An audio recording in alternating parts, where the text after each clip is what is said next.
What are you wearing? A Canadian tuxedo. Canadian. I'm a hockey player.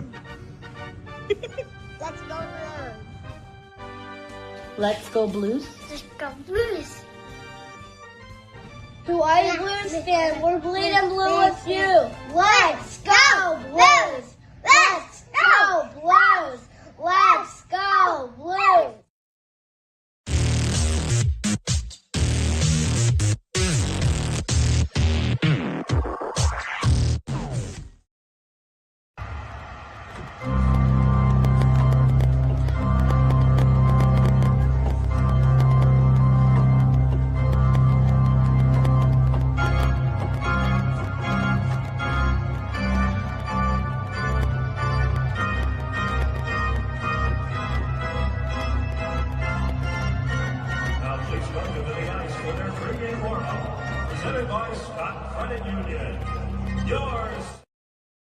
BlueNote Fan Report.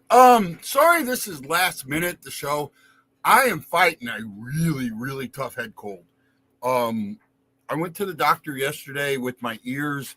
I'm going to get an MRI. They're not sure what's going on, but this head cold has made it really hard to hear out of my right ear. I'm going to try and do a show today. Justin, I don't know if he'll come by or not because, again, last minute. I posted it last minute. I wasn't even sure if I was going to do this. So, stay with me if you want to. Don't if you don't. It's one of them days. Hey, it's a 4-game homestand. Going to be a tough homestand. We open it tonight.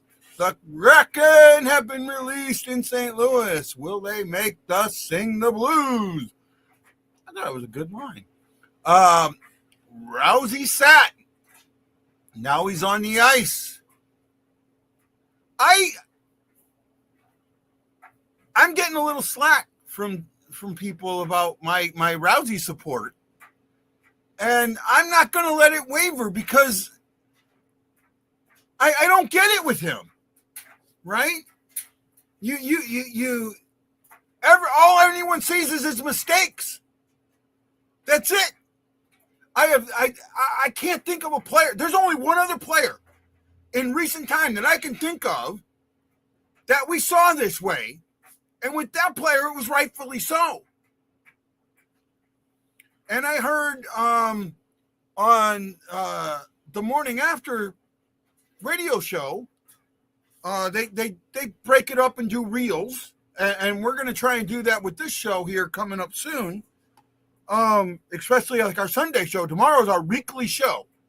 We're going to talk about the week that was tomorrow with me and Justin at 7 p.m. Central Time. But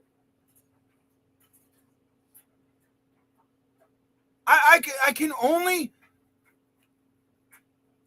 Matt Lowe, I agree with you on this. First 8 games of the season, he's the only one that had a point every game. 4 goals, 4 assists. Yet, go back to what I heard on the morning after, you already got one coach fired.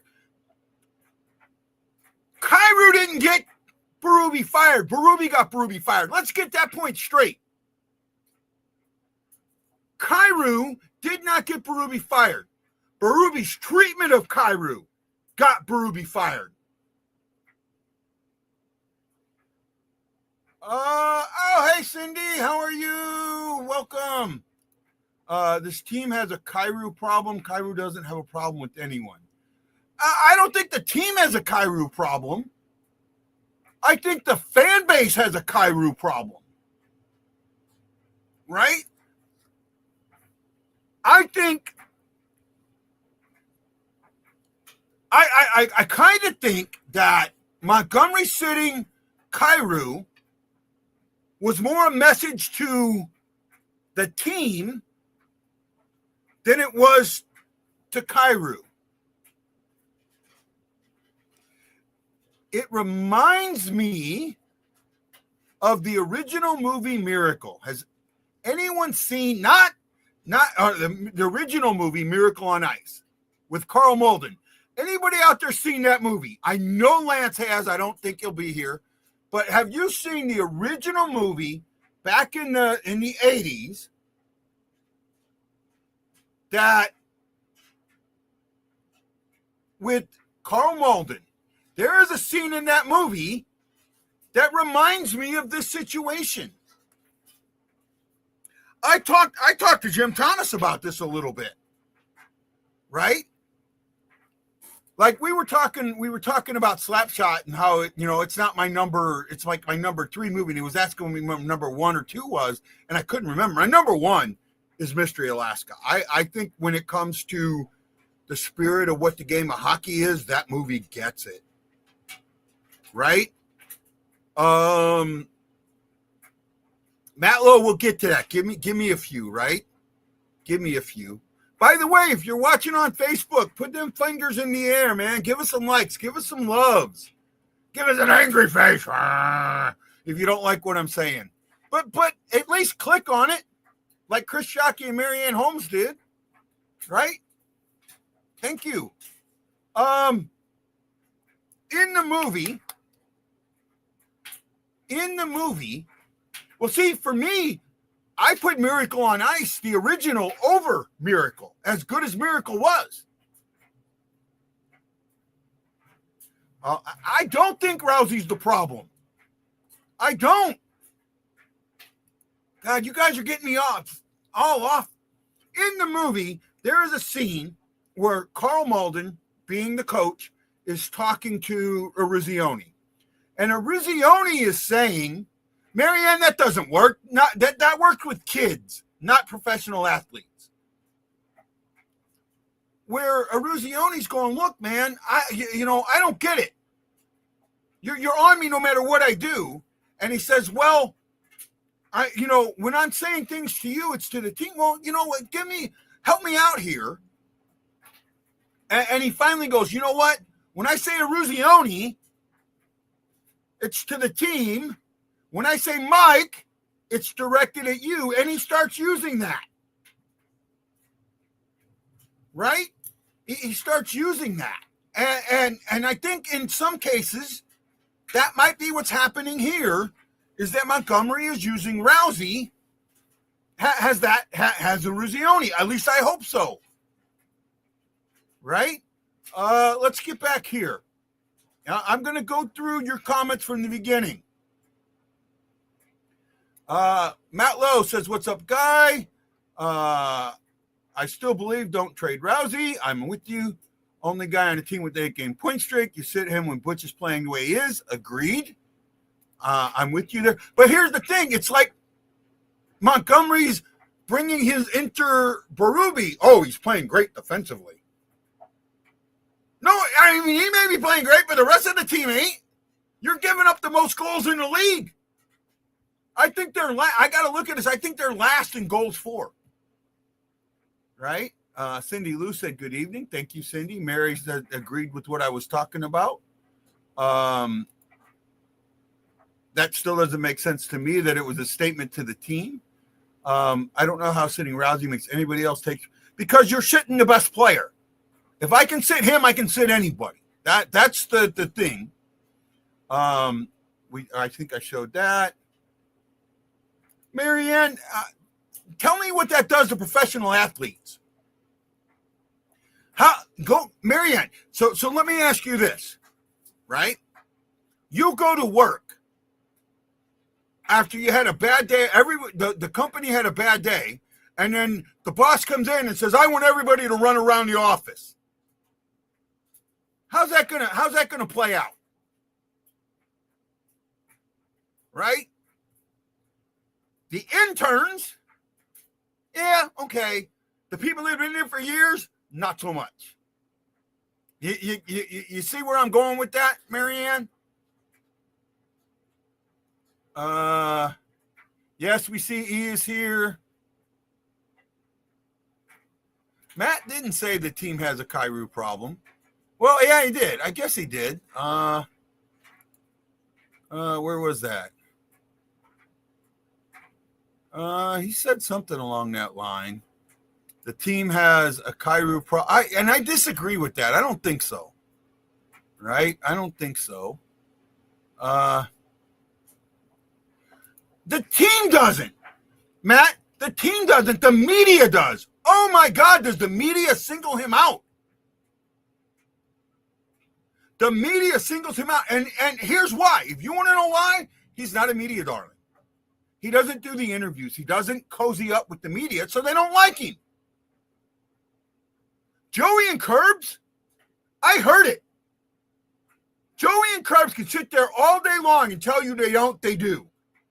I was in a private, it's just private. I was in a small invited group last season, asked a question that had nothing to do with Kyrou, yet they brought Kyrou's name into it. Negatively. Right? Yeah, Carrie. Yeah, okay, Carrie. Winnipeg's just going to give up Kyle O'Connor. Yeah. We don't, you think Kyrou's the problem, so we're going to take your problem child and give you one of our best players. I don't think that's going to happen. Right?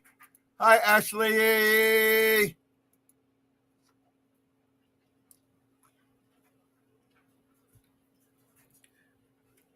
And then I saw something in one of my groups. One of the guys says, well, Kyrou just gives up the puck. All we do is see the negative.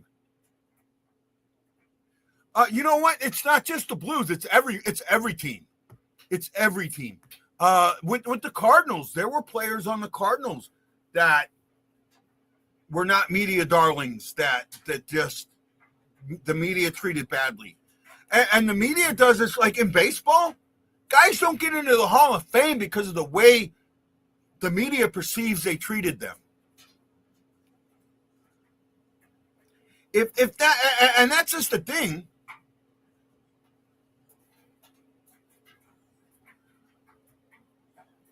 Well, Mary, the guys that don't play spend extra time practicing. They will stay on. We did see it with Tank. You're correct. Tarasenko, one of Tarasenko's biggest problem was the nicknames. He hated them. And he even told them, use this instead, and they wouldn't. And it upset him. Right? Does anybody know what a Russian person's middle name is? A Russian male's middle name is? It's the same, no matter what. I can tell you what every Russian male's middle name is. I can tell you, right now, right here and now, I can tell you every single Russian male's middle name.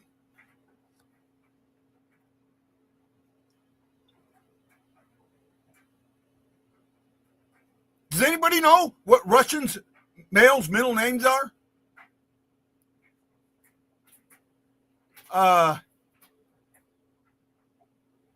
Actually, I'm not yelling. The problem is, Ashley, I'm not yelling. I'm speaking I can't hear myself speak. I can't hear myself speak because of my hearing problem right now, even with my hearing aids in. So, yeah, I am fired up a little bit, and I will say that. Right? Every Russian's middle name is something Vich. Ivanovich.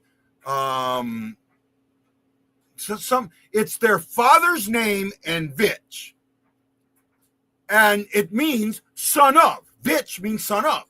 Not bitch, Vich. V-I-T-C-H. V-I-C-H or something along those lines.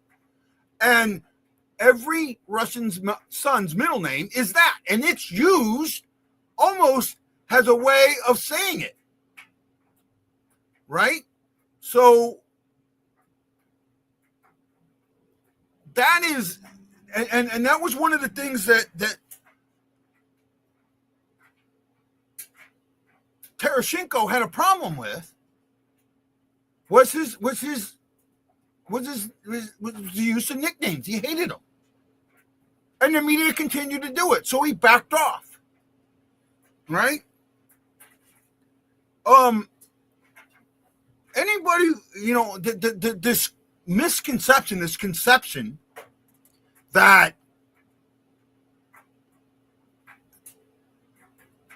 you gotta, so like mine would be Malcolmovich, though it could have been Davidovich.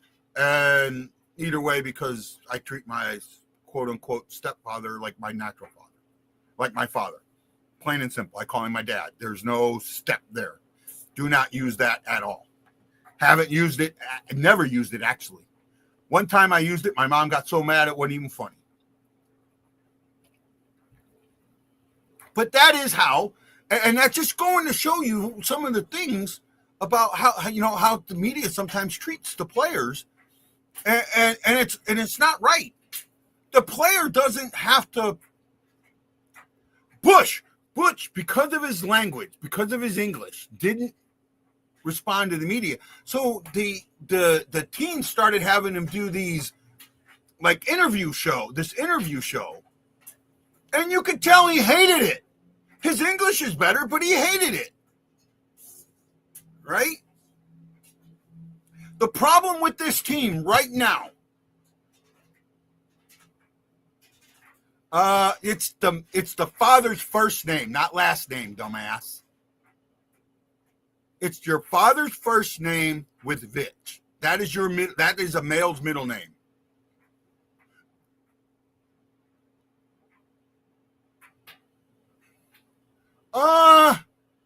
Yeah, but I think there was something else going on there. I think I don't know if goaltending was as much of an issue as everybody made it out to be. It was an issue. And again, I don't think goaltending's been as much of an issue this season. I really don't. Yeah, they've let in some softies, but so has everyone. The team play, you constantly hear about, you sit there and the goaltenders give up the goals, but then you don't hear, oh, the team played so well and the goaltending was just that bad. You hear how lackluster the play was in front of them. Oh, Matt, well, go F yourself, bud. Go F yourself. I don't have a son, by the way, jackass. Oh, my goodness.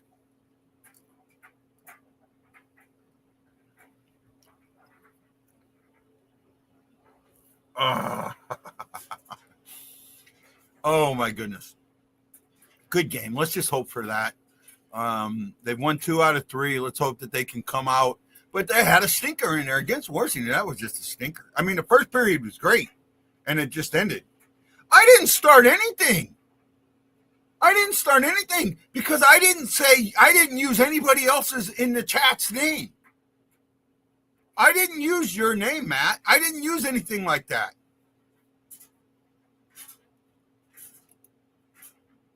Well, actually, I like that the bottom 6 are scoring goals. I hope they do it more. 10.7 cycle chances per game, 9th most in the NHL.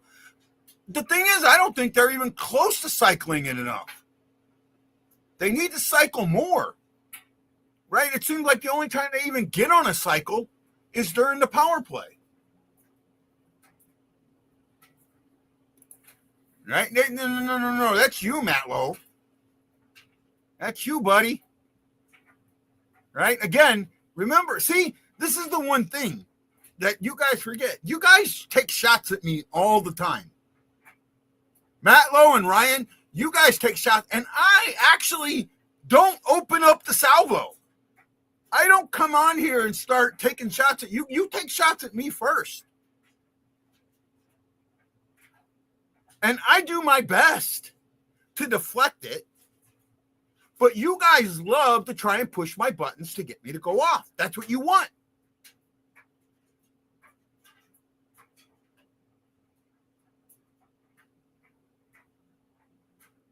I've kind of lost. Look, I'm not going to go off on my viewers. I love my viewers. I only got 10 of them. Can't go off on them. I mean, and this is a good point.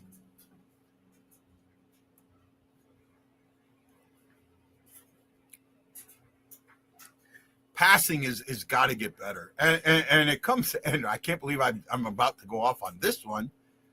The neutral zone. That didn't work. Here we go. The neutral zone. It's that zone where you have to make good passes and open your entry into the offensive zone. When you can't, we call it the welcome to the neutral zone of hell. If that doesn't get a laugh, from you jackasses,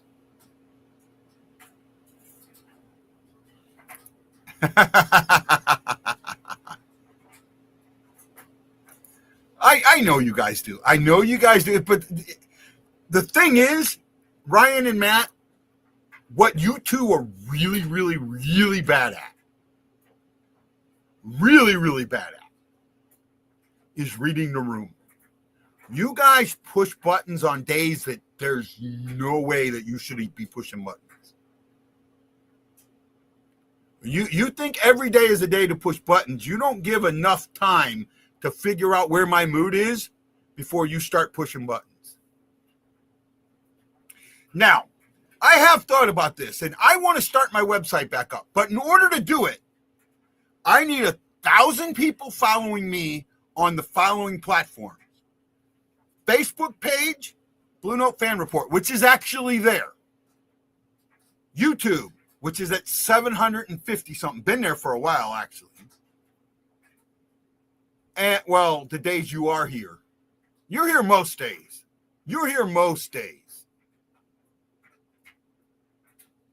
And on our new TikTok, 1,000 followers. If I hit those 3 marks, I will restart the web page. I will hire somebody.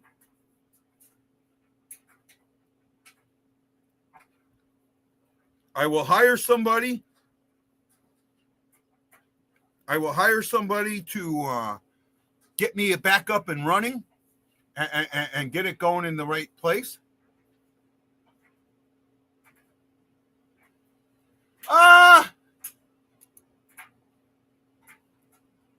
You're partially right. But I don't know how to. Yeah. Okay. Fair enough. But I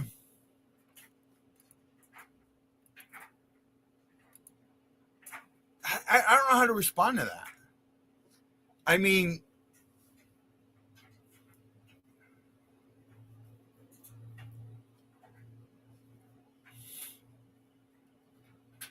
no, that's hard. That's a hard one. I don't know how to respond to that. Maybe I'm looking at it wrong. Yeah, but there's been times where I've reached out to you and said, "Hey, man, you crossed the line," right?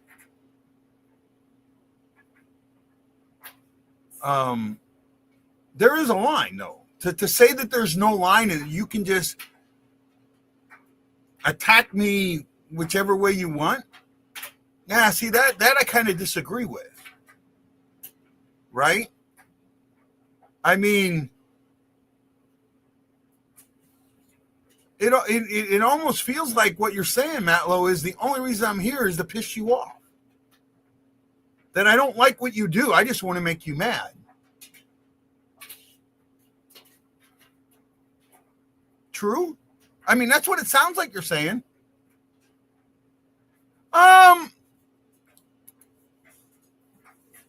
In some, well, see, now this is going down a really bad rabbit hole.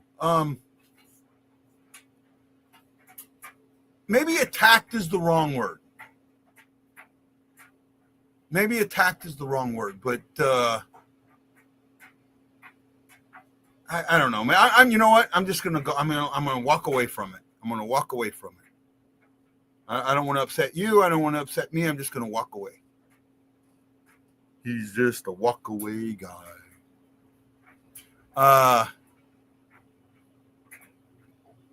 They're talking about Kyrou now. I can't really hear it. Yeah, let's get into final score predictions. Come on, let's hear your final score predictions, guys.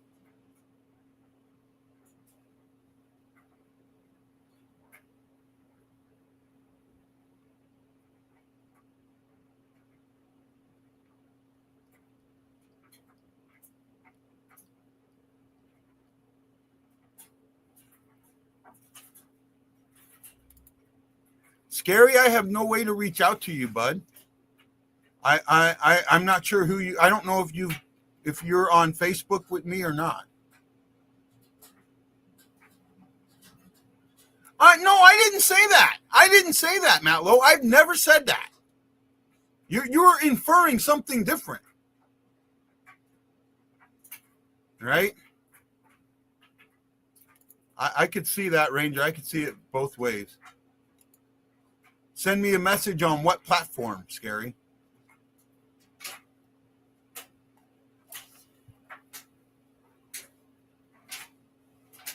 Matt Lowe, I do not. You're taking this way too personal, bud.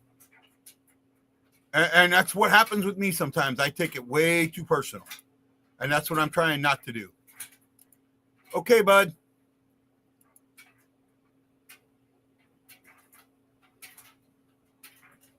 I think I'm hoping he does too.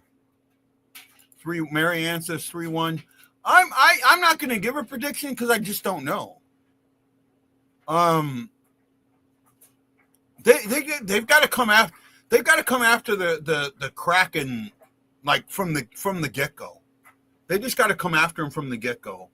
And the one negative that I took away from the Buffalo game was the lack of killer instinct. During that late power play, they played keep away when it was 2-0. Right? And God, that's went the man. I just lost a fan. Oh, that hurts. Sorry, guys. Now it's going to bother me the whole show. Oh, well. I'll try and figure it out. Do you like Torpel on line 3? Yes and no. I like that I know Torpel has the ability to score, but he doesn't get it.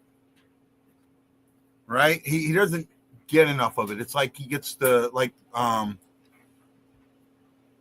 forget who it was. One of the players I had on said they coach the skill out of you. It almost feels like sometimes the skill gets coached out of him.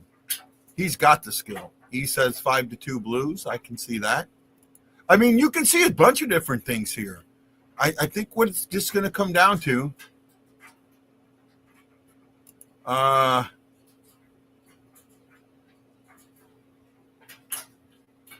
I kind of agree with you on that.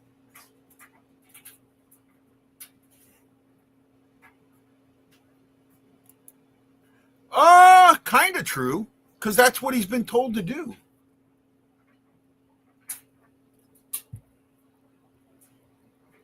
That's what he's been told to do.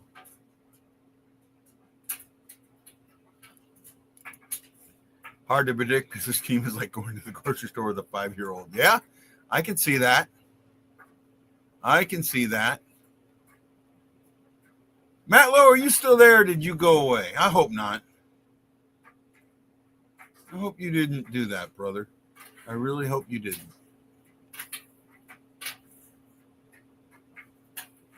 Right? Because I do want you to be a fan and I do want you to watch.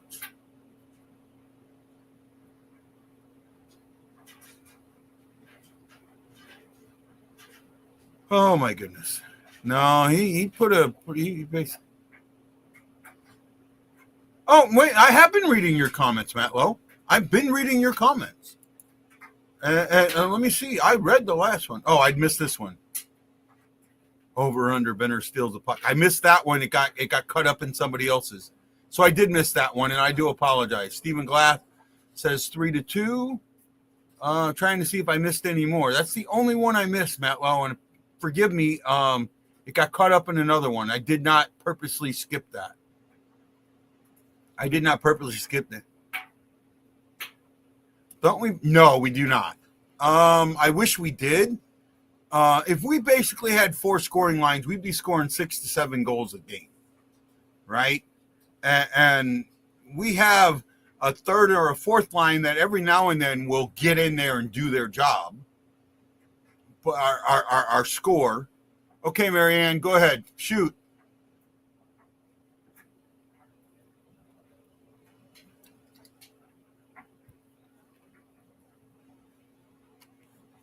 Shoot.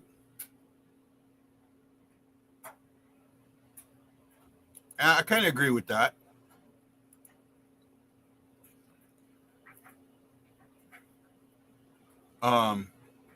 And anyone can, well, fire it, Marianne.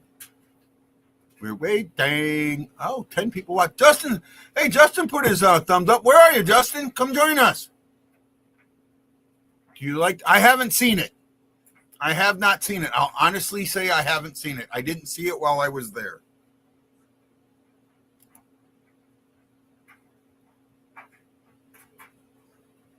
You know the Veterans Day game, I'm going to do that game. The 11th. I will be on the 11th.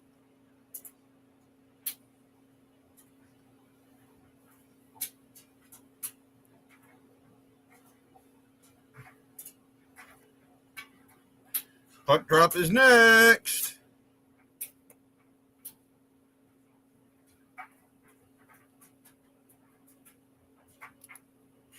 What piece of the puzzle are we missing, or players would flip this upside down? I think, and I can't believe I'm going to say this because I've never said, I think we're missing toughness. I really do. I think we're missing some toughness, and that's where it's at. When does the selling start? I don't, January, I'd say.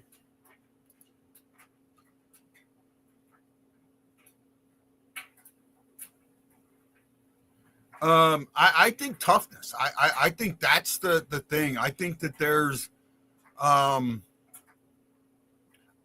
thought some of the guys in the locker room that would be the guys to really get on other guys. I don't know that they're doing that. I think we're just missing some toughness on the ice.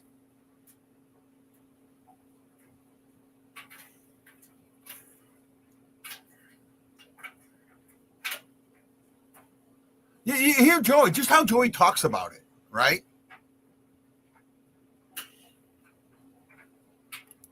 Grit and we got finishers, they just haven't been able to finish.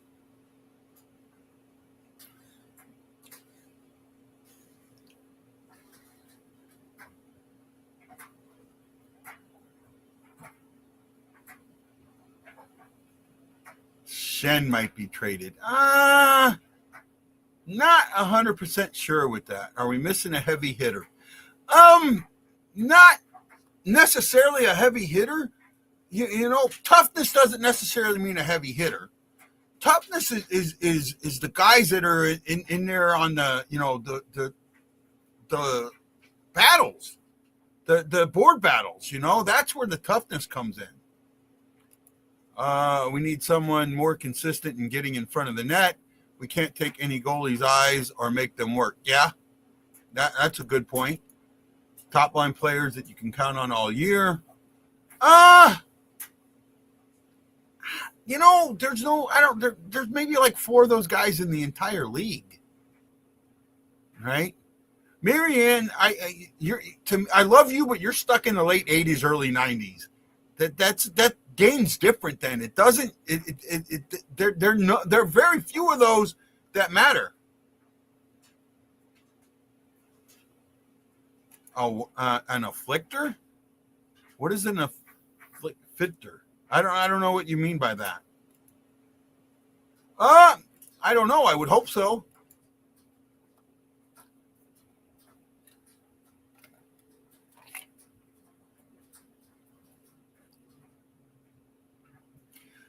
Over under on,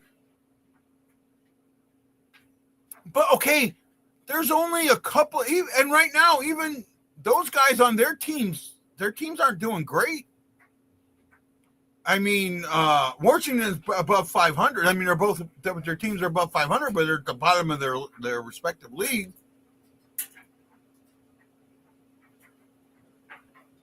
I'm not. Is Reeves still playing? Right? Lucic isn't playing. I don't know if Reeves is still playing. And Rimpey, you don't hear him that much. Agitator.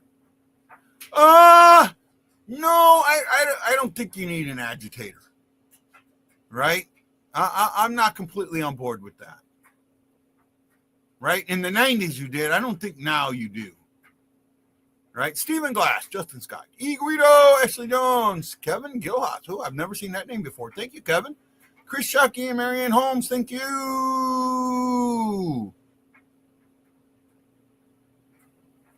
Oh, he just thought Rimke. Okay, he's still in. I don't know who he's with, though.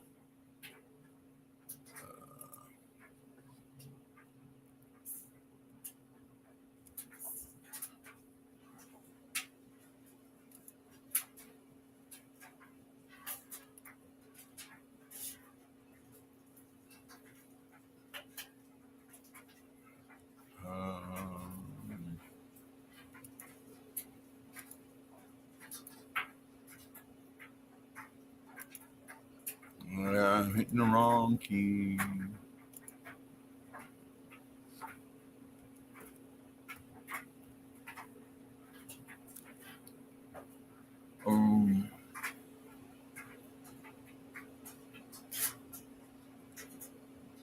Oh, he's on the Sharks.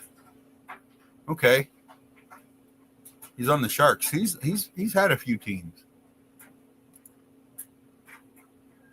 Yeah, he okay. Reeves is in San Jose. Who do you think will throw the mitts tonight to get our boys? Why do they need to see Marianne? That's the thing. Right there. Why does that have to happen? Why does someone have to throw the mitts to get the boys fired up? They shouldn't need that.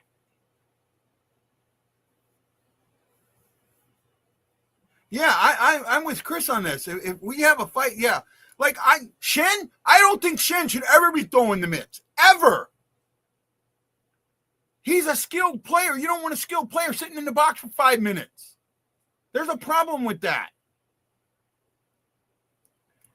Bush has not had a year. I mean, he came in saying, I need to play better, and he hasn't. So, again, Mary, I absolutely love you, lady, and you know this. You know this, you know this, you know this. But you're stuck in the 90s. This is a different era. This is a different style of hockey. I agree. Oh, yeah, Ranger, I'm kind of with that. Well, his next contract looks bad, to be honest. Not because he doesn't go on that contract until next season. Right?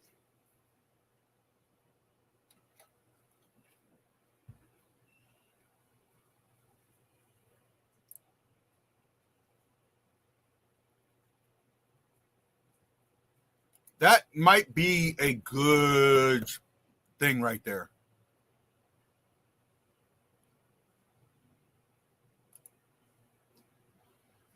Well, here we go. Puck drop. Let's see what happens. Maybe not the last year. I think he goes up to the last year.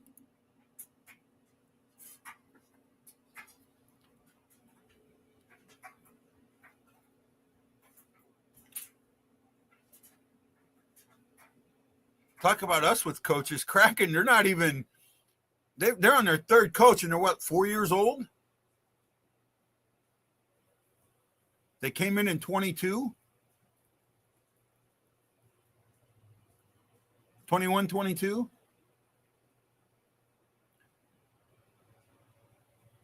Oh, here comes one of the guys that screwed the Blues over. Schwartz. I talked to Jim Thomas about that, and he kind of I don't want to put words in his mouth, but I don't want to say he completely disagreed with me, but he understood what my thinking was. I agree with that. How about we score and get everyone fired up?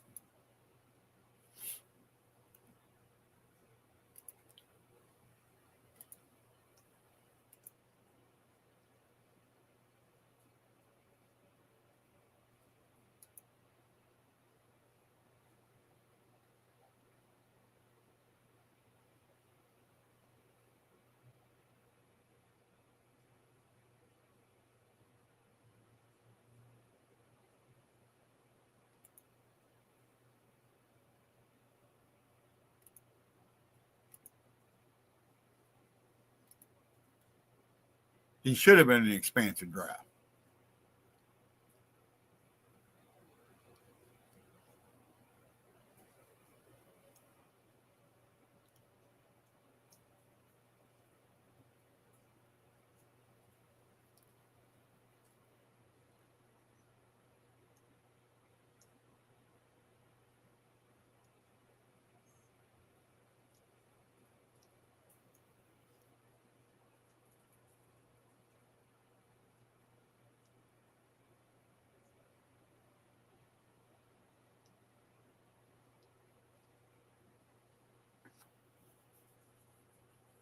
Oh, right off the face mask.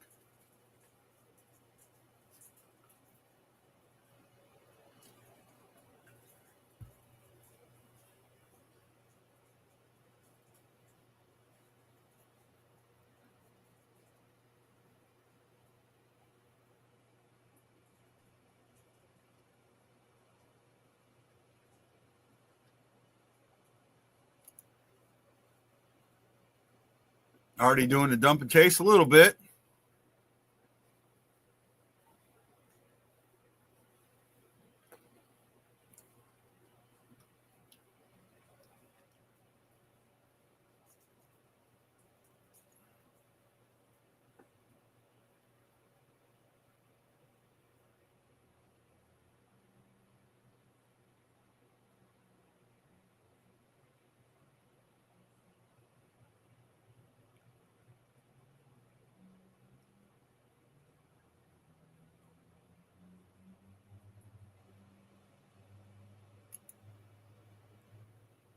I will agree with you on this one, Ranger.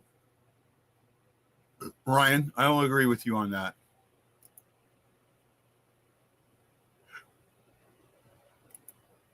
Hey, Mike, how you doing, bud?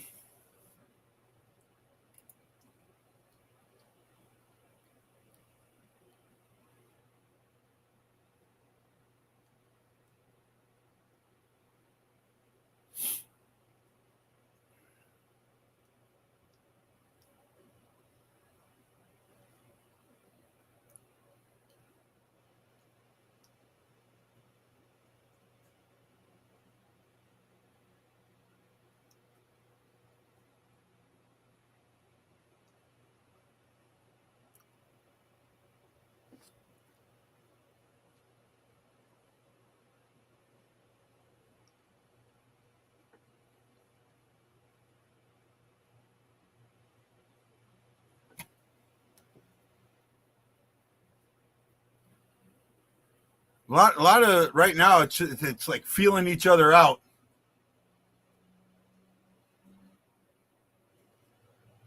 Yeah, but that's only because they set their mask in front of the net and you stood right in front of it, whacking it with your stick.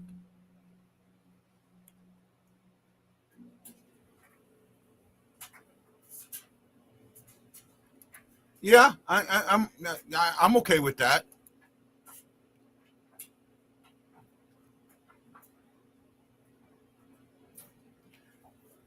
Oops, Snoogy's going to the sin bin.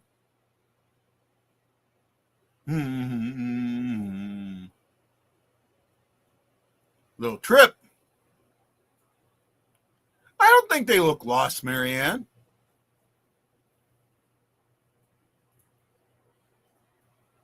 Oh, yeah, I'll call that a trip. I'll give that to him.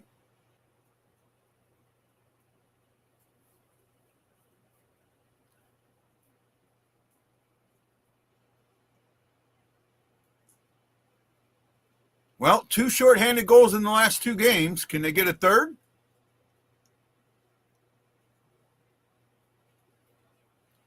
I didn't even look at like team stats to see where the Blues are in. I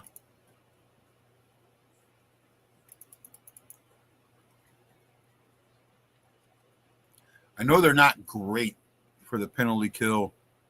Penalty kill. Blues overall have allowed 10 goals and 34 attempts. They are 26 in the NHL at 70.6%.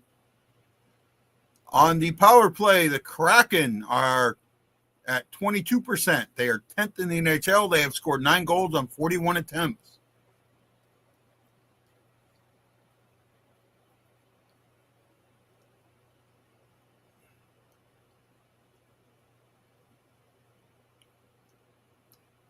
Good penalty kill.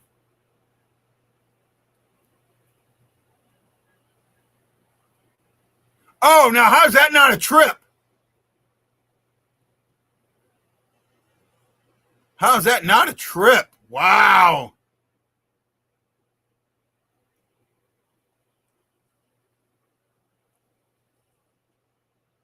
Who?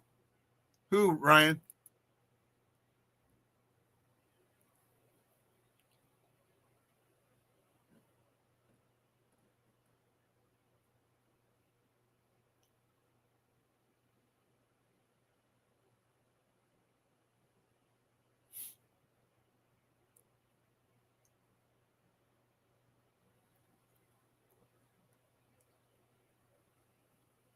Good penalty kill.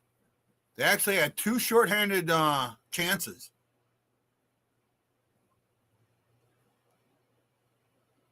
Very good penalty kill there.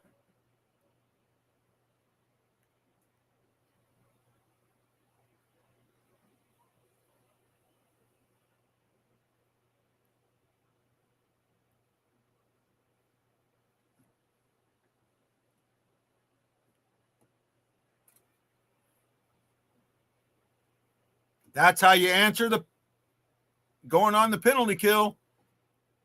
Actually, no, wrong. If this was in Seattle, I know someone who would be at the game.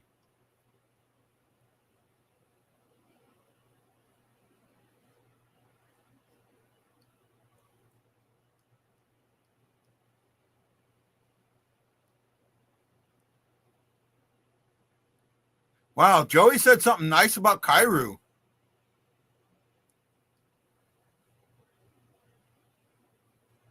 Holloway.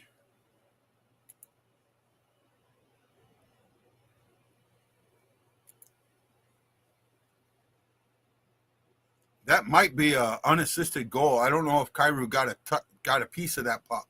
I don't think he did.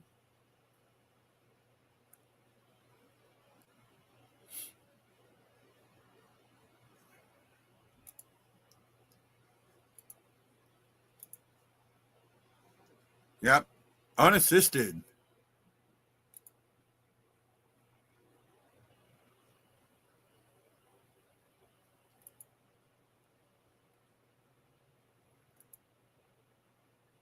Yep, Holloway, unassisted.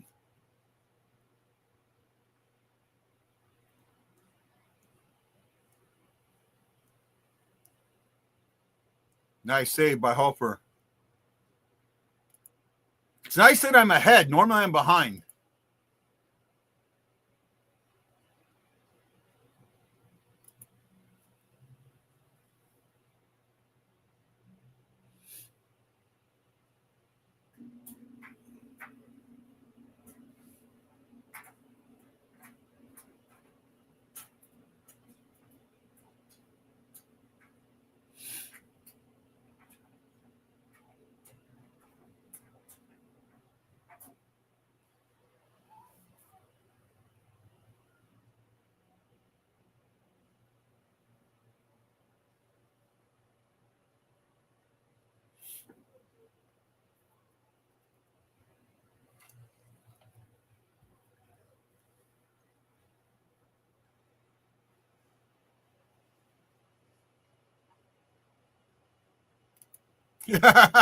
Maybe.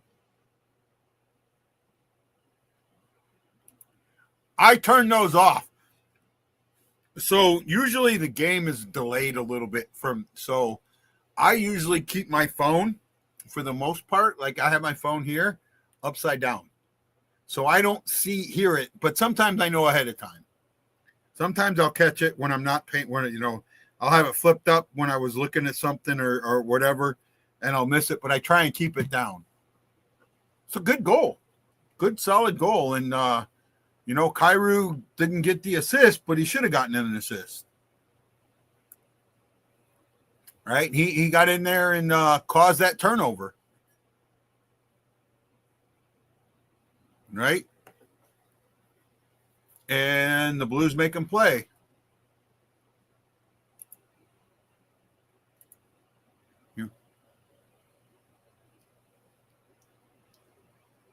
They're showing it right now.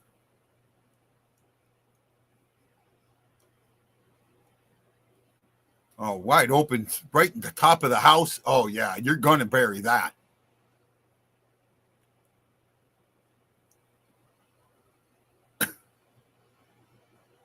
I agree.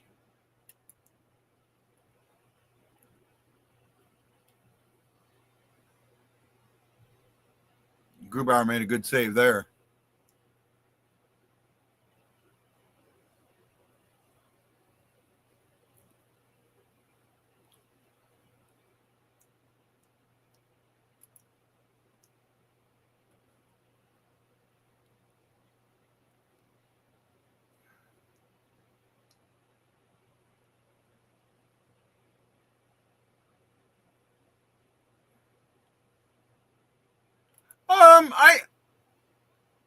I like the jerseys. My issue, and I brought this up when they came out.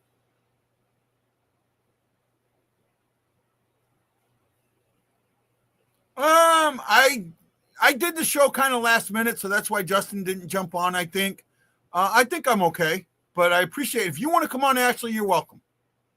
You're welcome.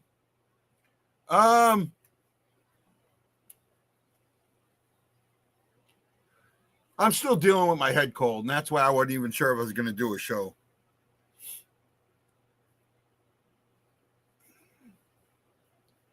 My problem with the jersey is you took something special and made it every day.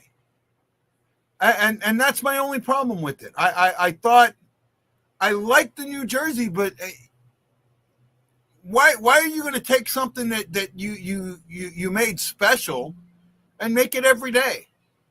Right? It's like, when you get to eat your food every day, your favorite food every day, it's no longer your favorite food. No, I do not. No, I do not. And the reason that I don't is because we've been in two of the last 3 or 4, two of the last 4, the 3 Winter Classics, 4 Winter. I don't think we'll go again because we were just in the last one. Then we were in the one in Minnesota. So I don't think we go again.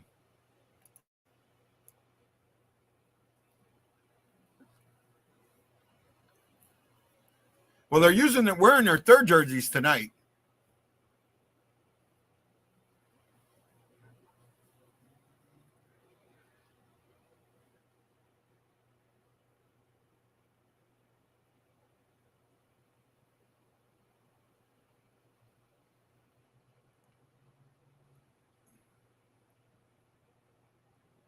Oh, Bush David held on to that way too long.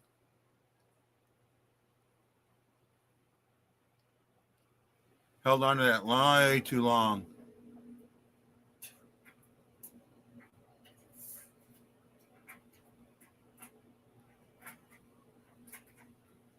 I would like to see us play a Winter Classic at Mizzou. At Mizzou against maybe Colorado. Maybe Colorado.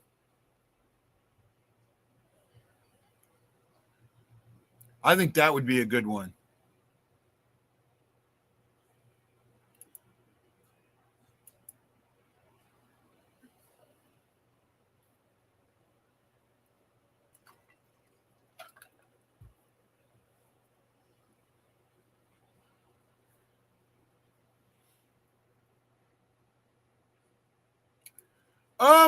I agree, but where at? That's the thing. Because you can't really go like a game like that. You would think would be good at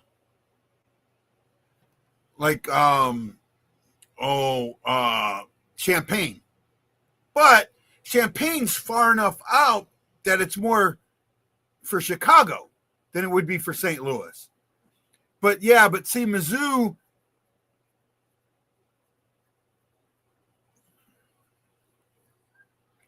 With Mizzou, I'm looking for somewhere in between, so you're bringing both sets of fans in. That's what I'm kind of looking at, right? I'm looking for, if you're going to play an off-site, like not in the city, an off-site, then you got something that's going to bring fans from both sides in. Hey, they're taking our penalty.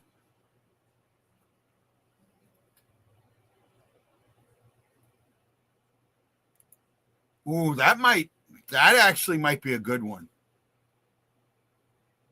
That could be a good one.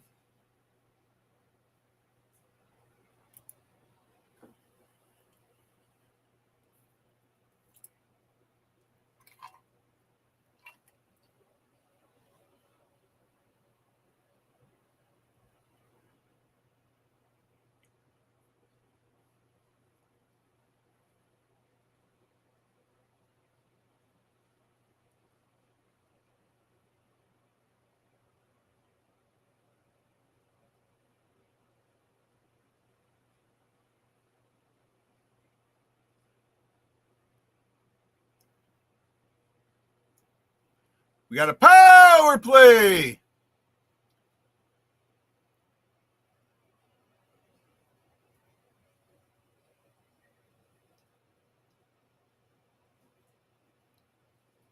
Divorce just missed. There we go.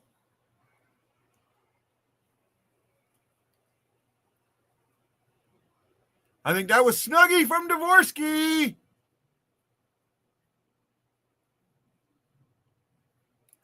Yeah, I do. I like the cream.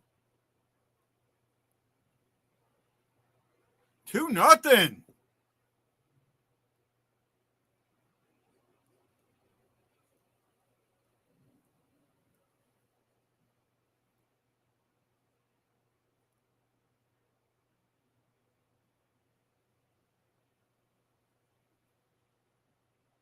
Oh, Dvorsky's going to get that goal.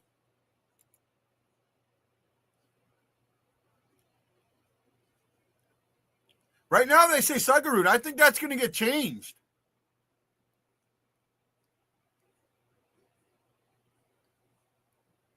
I don't think that went off of. I don't think Snuggerud touched it.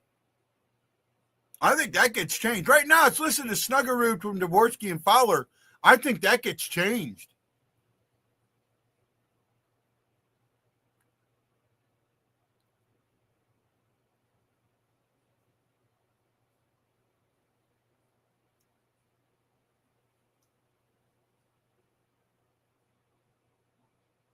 I think this goal eventually gets changed. I think they'll look at it.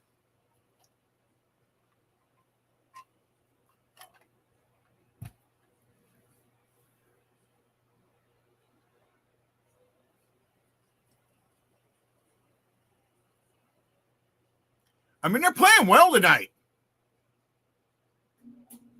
Well, that's one thing. That was another thing that I saw at the Buffalo game was no killer instinct. They've got to have that killer instinct. Oh, they changed it. Dvorsky from Fowler and Bushnevich.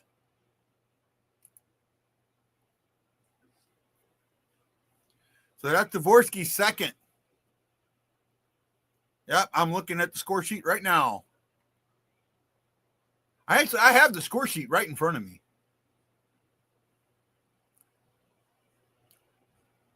So far, I mean, we're seeing a better team.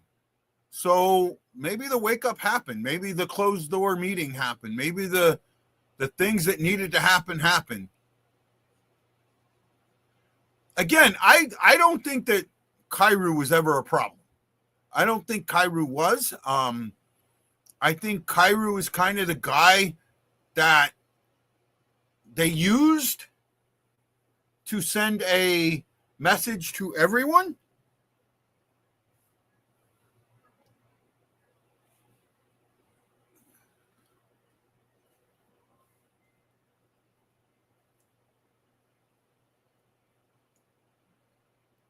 I hate these Hyundai commercials. Like you've paid so low that somebody else has got to go. No. That and I agreed with that. He had a lot. He forced the turnover without touching the puck. He got in there and forced the turnover. And I'm surprised Joey gave Kyrou credit at all. Very, very surprised. But wait until Kyrou makes a mistake. They will be all over him. And I got to ask you guys, I'm starting to wonder if maybe I should no longer do these reaction shows. Just come on, do a pregame, and that's it. Because, you know, during the periods, not enough people are watching for it to matter, you know. And it's starting to weigh on me a little bit.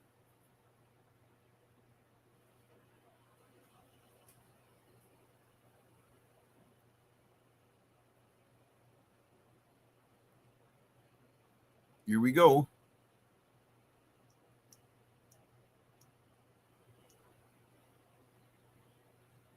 Well, I did it, but I had groups that were not happy with me posting so many shows. So that's why I kept it just a continual show. And what I would do for a while is just put up, we'll be back at intermission. But then at intermission comes, nobody watched. So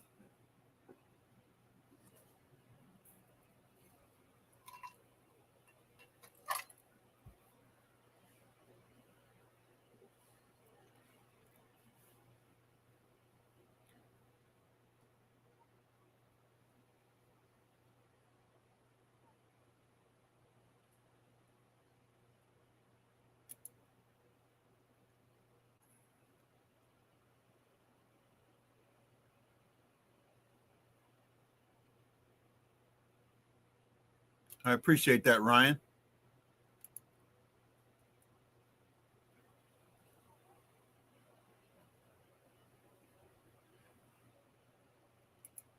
It's kind of hard when you said, here we go, and I'm still in commercial. Yeah, I get that. Shaggy! And there's no way I can link up either. There's no way.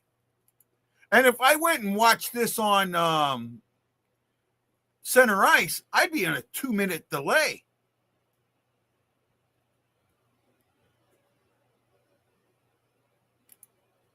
Shaggy. Shaggy.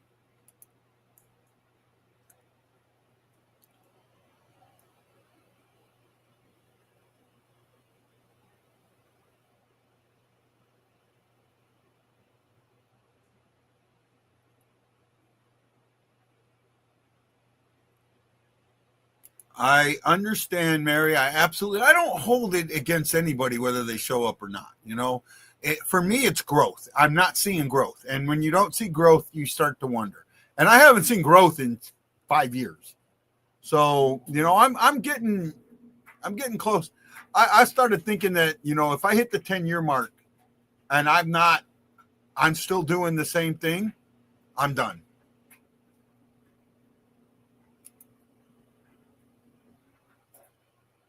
You know, I did live shows and really I did live shows. I did 4 live shows and basically no one showed up to any of them. I mean, I got a couple of people here and there, but you know, I put a lot into these live shows, you know, and I don't know what to do.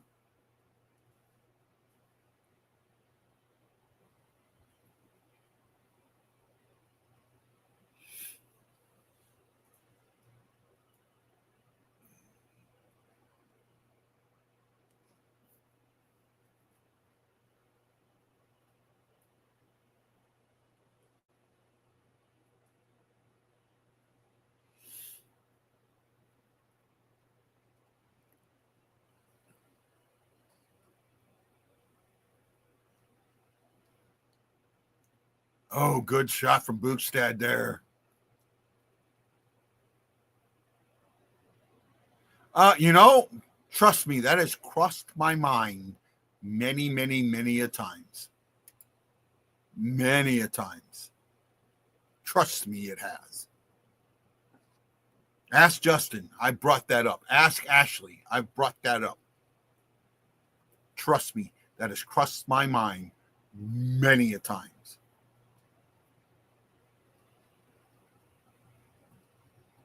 Many a times.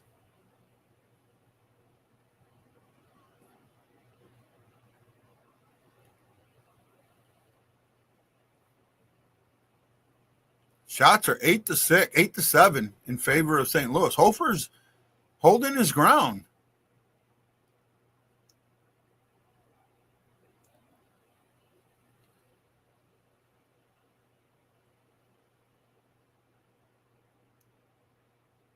Hofer, big save, big save.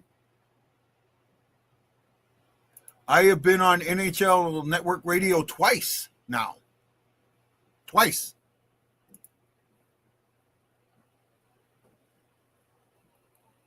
And I will probably go on again here in November.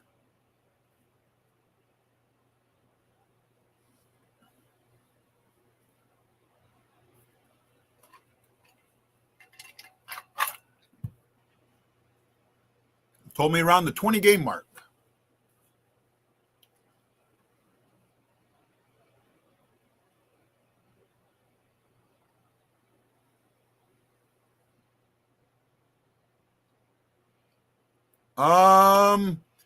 Both, I think both interviews are on my YouTube, either YouTube or TikTok. They're on one of the two.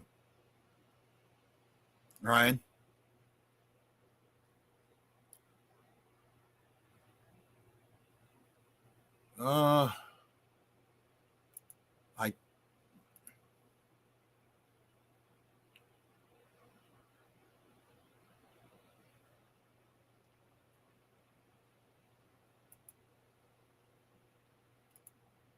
Let's see here.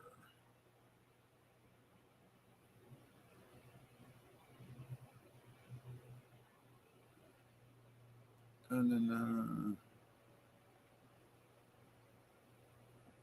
let's see. There's that one. I don't know where the other one is. I know I may not have put the other one up because it was just video. That might be on my TikTok.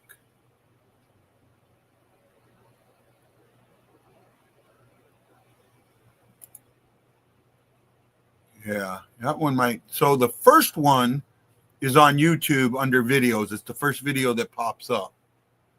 The second one may be on my TikTok.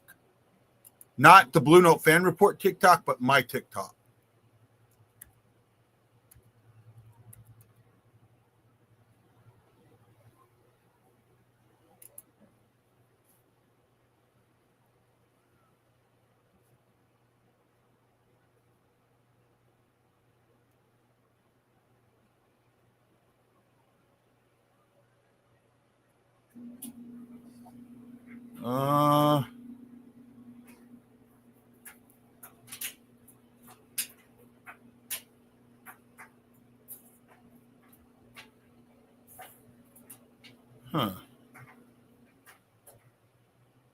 I thought it was on here. I don't know where the second one is.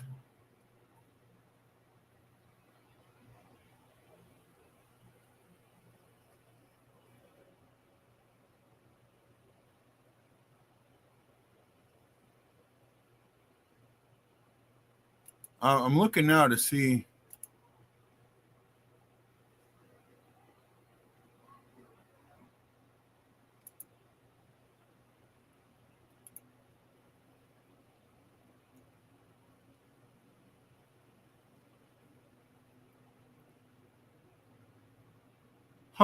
I don't know where the second one is. I'll have to search for it.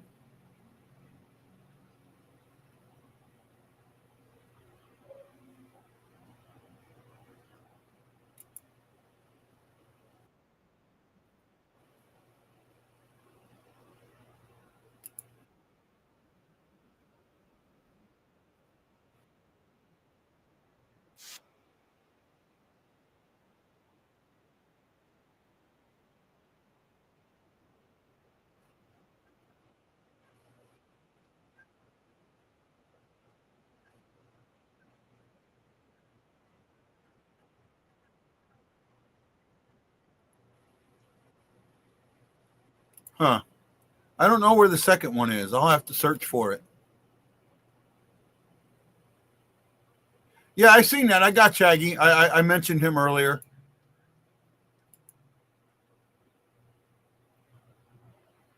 That's the first one I did. I don't know where the second one is.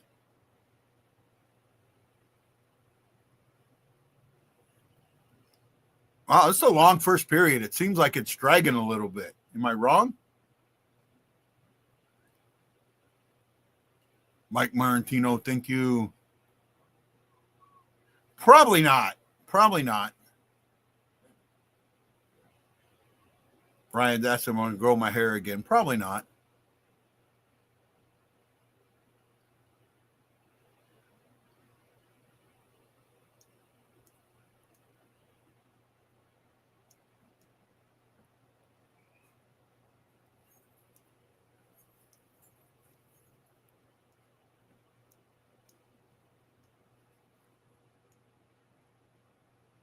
Dvorsky's sitting there. Get the puck to him. Ah.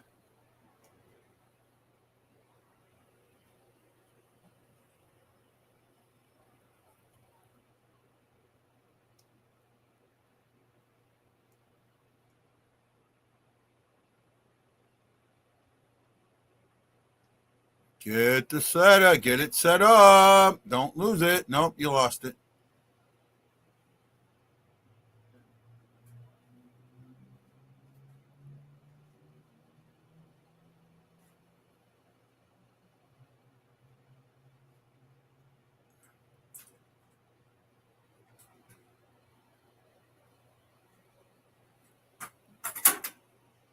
Well, the first power play was good. The second one, not so much.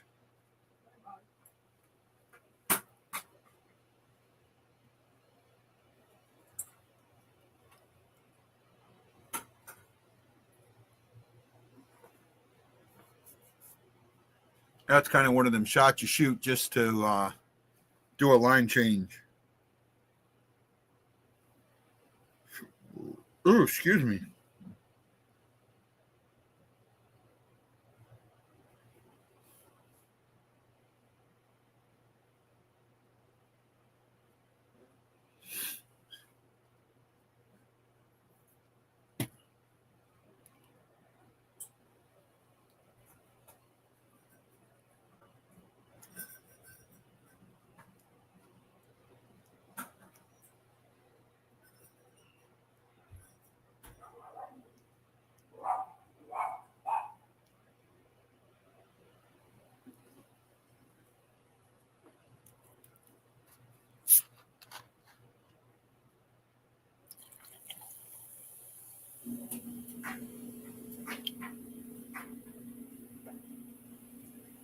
I mean, this has been a well-played period by the Blues so far. I mean, knock on wood, or whatever that board is it's called.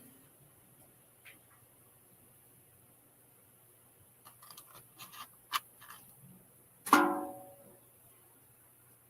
have some wood here. There we go. Knock on wood.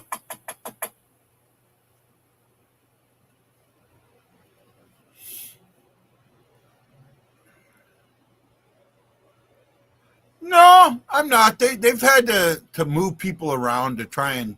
The one thing that's missing, the one thing that somehow went away, and I think that. No, we'll talk about an intermission. We can talk about an intermission. Like, one of the things that I think is wrong with this team. See if Ashley or Justin join me.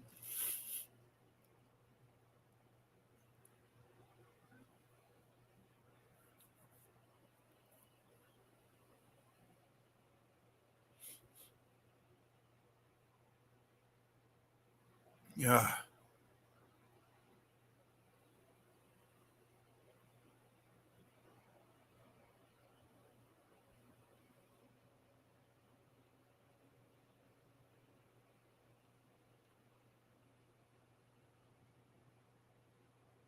What was crazy, Scary?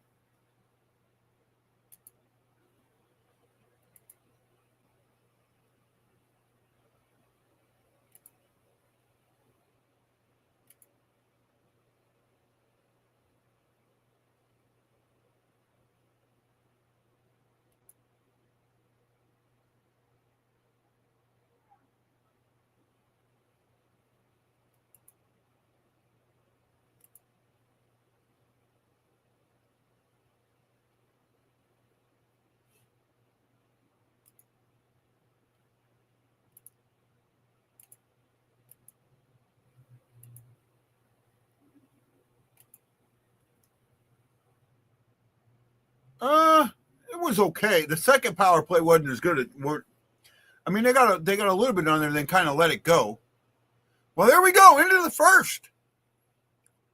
Blues lead 2-0 on an even strength and a power play goal. Shots are 9 apiece. We'll kind of look at some stuff here in a second as I try and figure some things out and see if give some people some chance to come on board. Jump back in at the end of the period. No. Why can't I find what I'm looking for? There we go. Okay. Seattle had 23 attempts. St. Louis had 14 attempts. St. Louis blocked 12 hits to 3 for Seattle. Kraken had 8 giveaways. St. Louis only had 3. That is a good number. That is probably the telling thing that was going on here. Takeaways, Blues had 1. They had none. Block shot, St. Louis had 6 to 3. Face-off, St. Louis is winning the battle 10-8, 56% to 44%. Shots were 9 apiece. St. Louis had 14 attempts. 9 of them on net. That is solid play. If you're going to take that many attempts and get them on net, you're going to start winning games. Seattle had 23 attempts. 14 of them missed. Right? Ashley says good first period. I agree. I like that they were strong on the puck in the eye test. Yeah, I kind of agree with that, Ashley. So, okay. We have got a eagle eye sighting.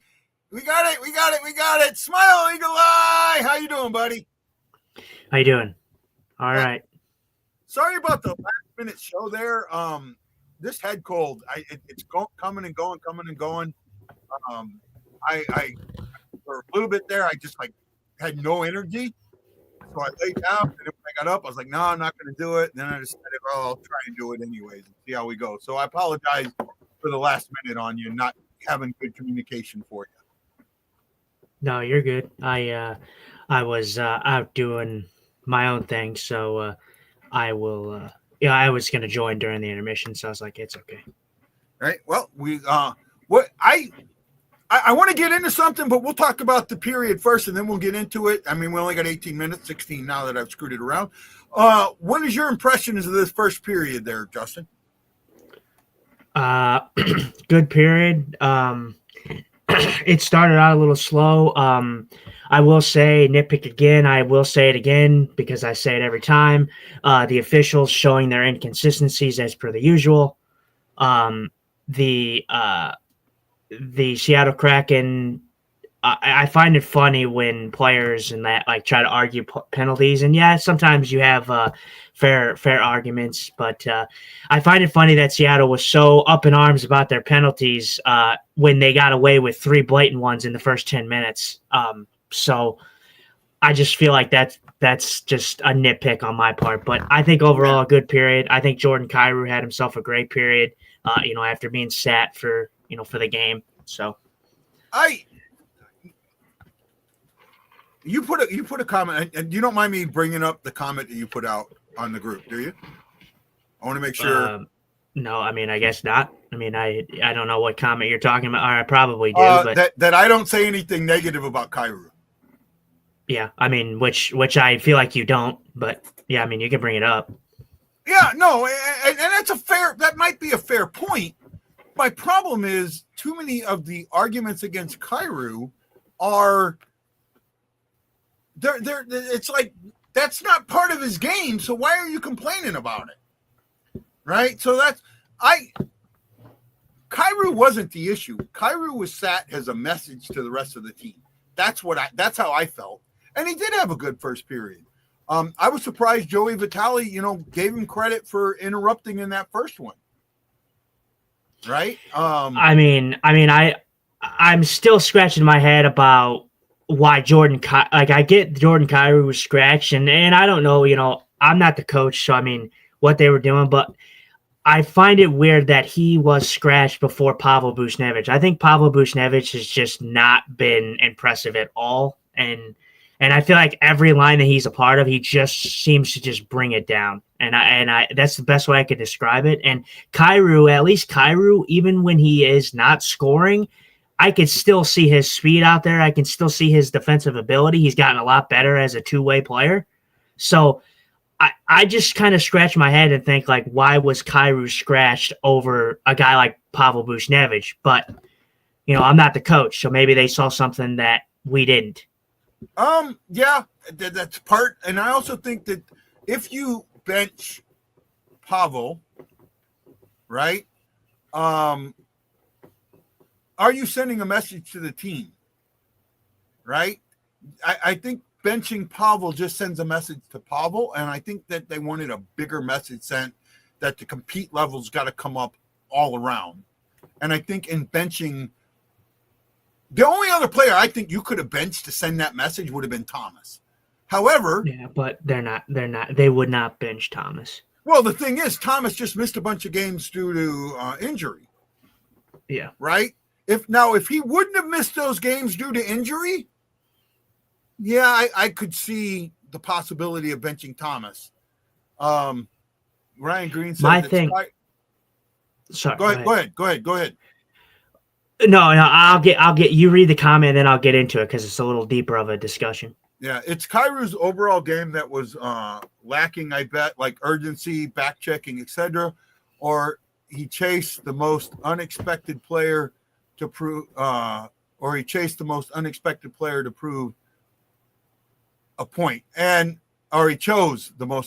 player to prove a point. I think it was more.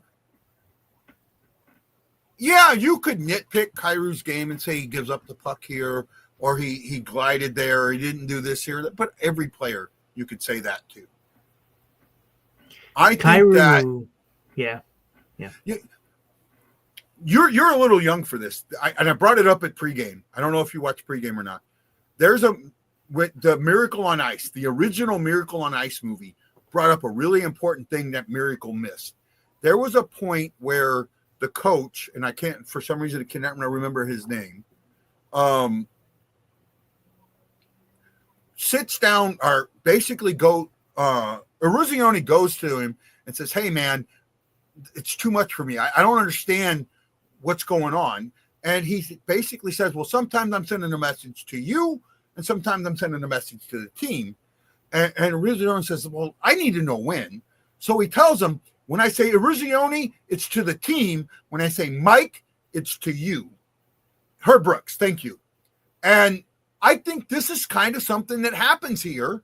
This is Rousey, we got a problem, to Kyrou, to Jordan directly. Kyrou, we got a problem, is to the team. We need to sit Kyrou, not we need to sit Jordan. You know what I'm saying? Does that kind of make a little bit of sense? I mean, like I said, I was a little mystified by it. I get that they're trying everything that they can to kind of get everybody into it.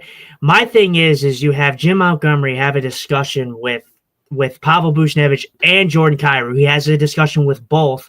And this is the thing that gets lost with fans is we're fans. We do a podcast. Yeah, we may have a little bit, like we report on the news and everything. We don't know what happens behind closed doors.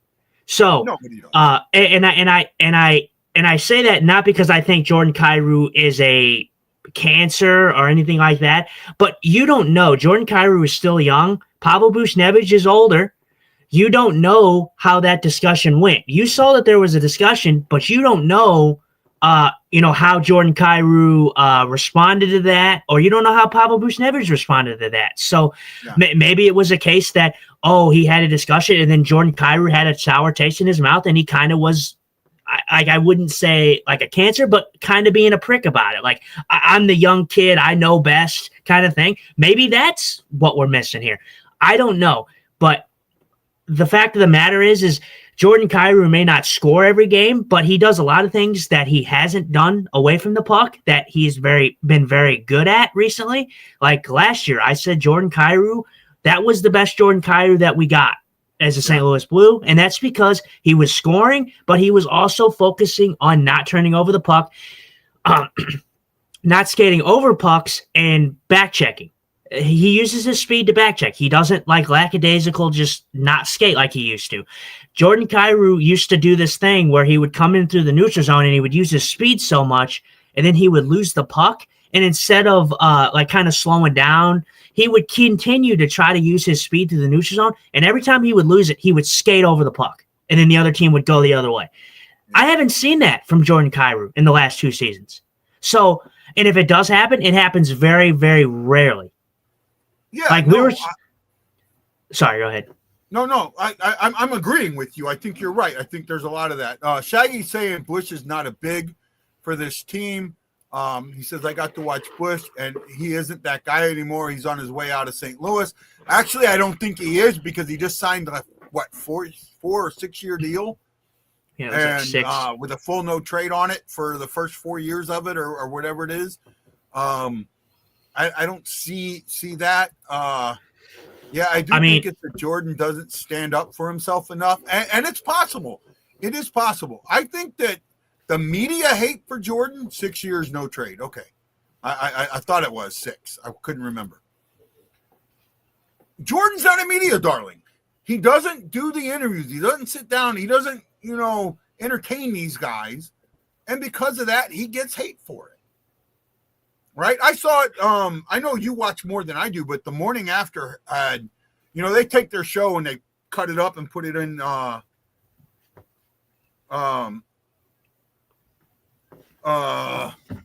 I can't think of it now. Put it on TikTok or Reels or whatever. Right? Reels? Yeah. Yeah. Right? And they did one where, and I forget who it was, not Rutherford, but the other guy, said, well, Jordan Kyrou, he said, he's thinking, I already got one coach fired. That's a bad misconception there in my book, in my view. Yeah, I think the way that everybody took the Berube thing was like it was on a Kyrou, but like I said, both sides may not have been innocent in the. Do I think Jordan Kyrou? Do I think that his response was anything like crazy that should have been just national coverage? No, but I do think though that I guess with the way that the media trains you. And that's kind of what I talk about, how players are so media trained and so one-dimensional that you hear the same answers all the time. So when a Jordan Kyrou goes out there and says something like, oh, well, he's not my coach anymore, so I don't really care. I feel like people get all up in arms about something like that because people are so media trained, so they're so used to hearing the same typical no emotion, no fire response. Yeah. So I think that kind of goes into it. You did bring up another point on your predictions about how, Jordan Kyrou has been the best, or most consistent, or best player for the Blues.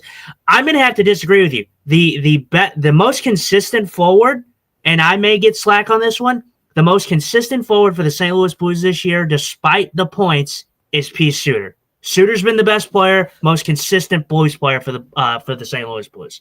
I will stand by it 100%. Anyone can go against me, be combative. Jordan Kyrou may have 8 points, but Pius Suter does everything right. I have not seen him make any crucial mistakes for the Blues this season. I mean, everybody's entitled. We're all entitled to our opinions. I'm entitled to mine. You're entitled to yours, and that's fair. And I mean, if that's the way you see it, that's the way you see it. I don't, and that's fine too. For me, I mean, you look at, Suter, 15 games, 9 points plus 1, Kyrou, 14 games, 8 points -8. Yeah. Okay. I can see where your point comes through a little bit better. It's not about just stats. It's about the eye test. It's about what I see physically smart wise. Pius Suter has been absolutely 100% the smartest Blues player with the puck. The kid knows it. The guy knows exactly where to go, exactly what play to make. He may not get on the board like Jordan Kyrou does, but he has been the guy who has made plays happen, and he has been the guy that doesn't allow like things to go awry. He hasn't made a turnover or a crucial mistake that has ended up in the back of the Blues net. Fair enough. Right. I can see most of that. When some of the comments, Ryan's talking about players can't say exactly what they want in interviews. He's not my coach, and Boot saying all we practice defense with banners. So there's exactly why they are media trained to avoid comments like that. Well, to me, the Bush comment is the reason that Montgomery's here, right? And he's not my coach. That comment, that whole comment was not on Kyrou. That was on Rutherford. Rutherford should have never asked that question. He knew better. Rutherford knew better than ask that question when and where he did it. Rutherford did that on purpose. Plain and simple. I've talked to another media member, and I won't say who more or less agreed with me on that point. Ryan Green says Suter's been making smart plays. I say Ashley agrees with you. So does Kyle Mead. So you're not getting the slack I am, bud. Well, I mean, it's just, and you get it. Yeah, I mean, it is everyone's opinion, but when you look at you can't just look at points. You can't just look at how fast he is.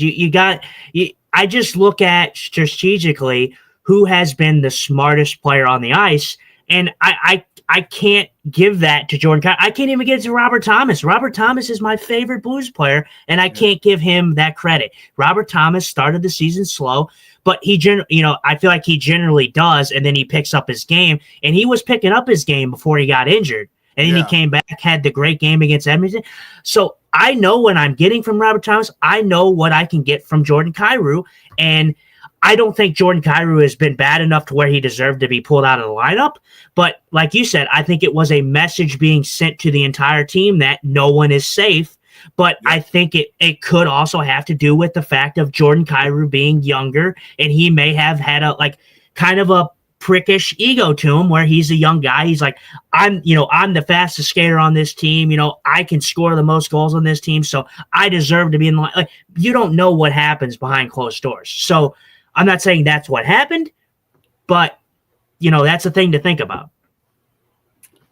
Ryan Granger says Suter makes me feel like he's going to do something positive. He isn't always correct, but he doesn't stand out to me negatively. And that's a fair point. Maybe I am wearing Rousey glasses. I don't know. I mean, I wore tank glasses. I admit that. I wore tank glasses straight up, Well, I mean, I will say respectfully, you are wearing Rousey glasses, but it's the same way. It's the same way I feel about when you talk about Jordan Binnington.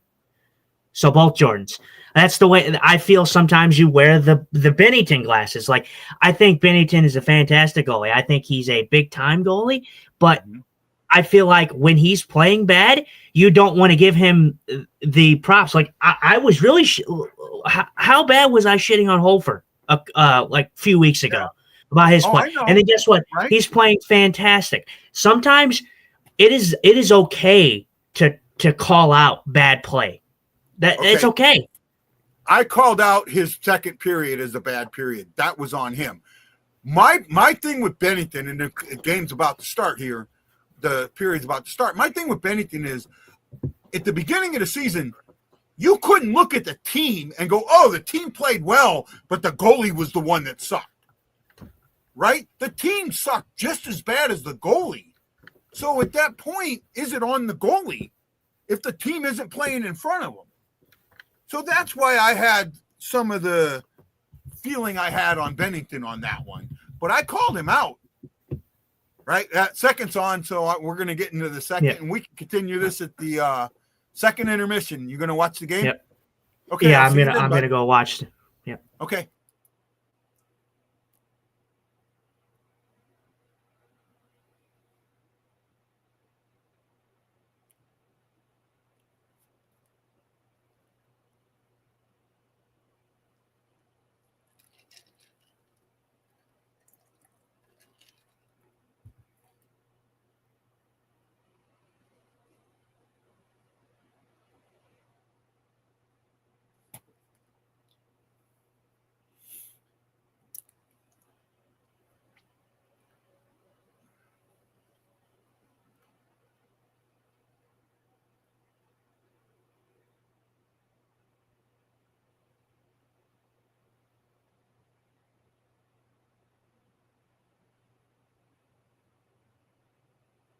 Oh, man. Hopefully he doesn't have a broken wrist.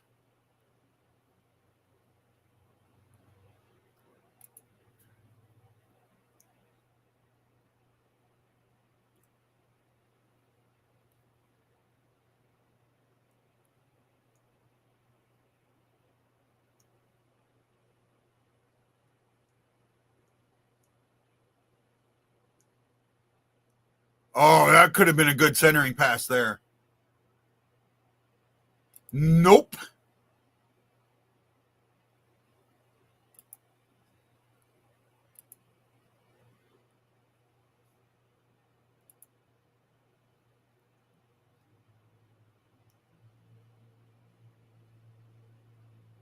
Kyrou didn't get the rebound in, but good play by Kyrou and Thomas there.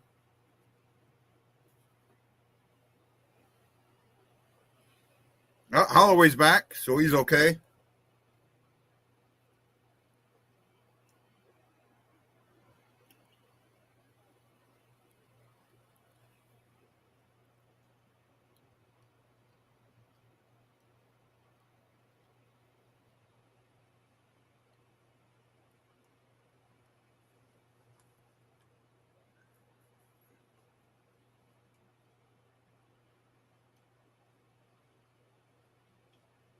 You live in the New York area, Mike?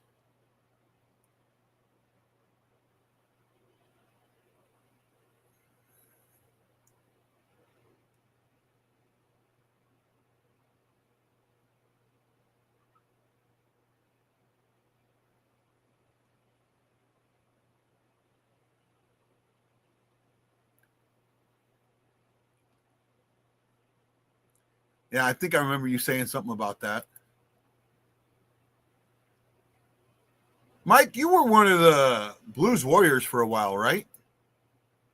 I know Shaggy does.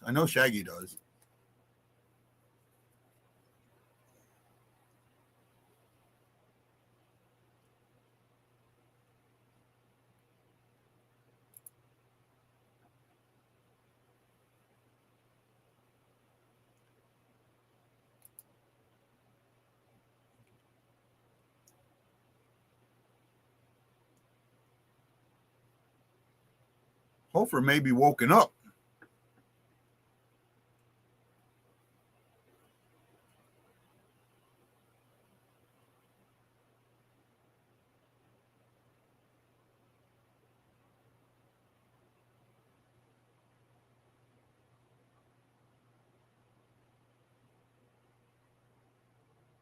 Cool Browns. Mr. Hefner, are you back? Are you back in Louisiana, John?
Glad you're back safe, bud.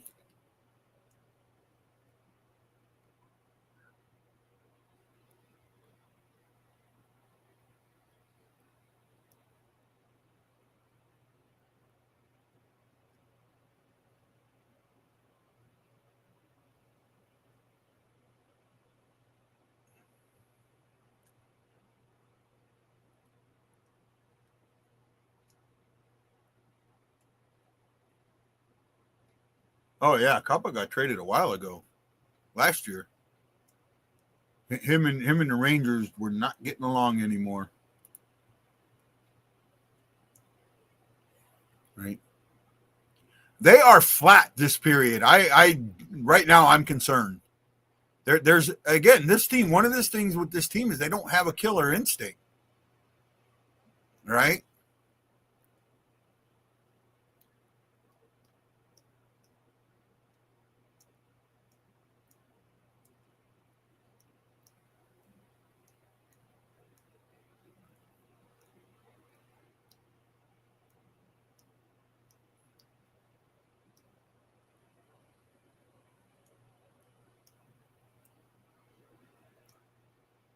Oh, good shot from Tucker there.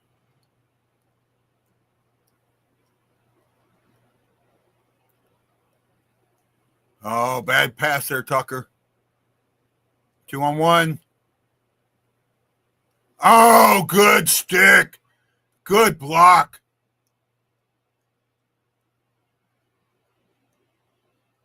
Shin pass to nobody.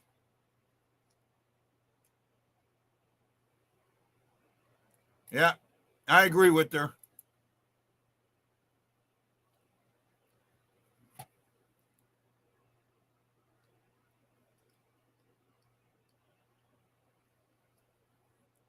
Oh, nice hand.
Where we at?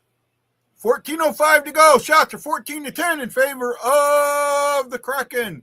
That means they are 5-1 in favor of the Kraken this period.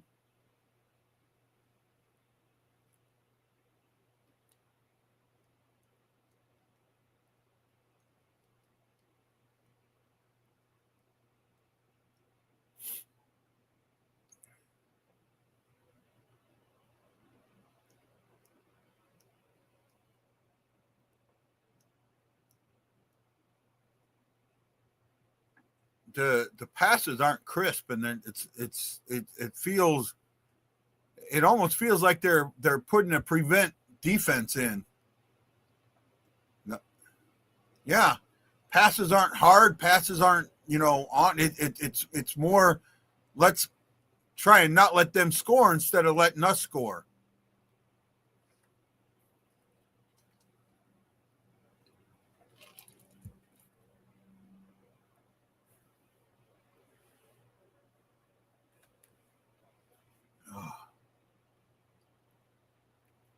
Does anybody else see that? Think that it's a little flat right now?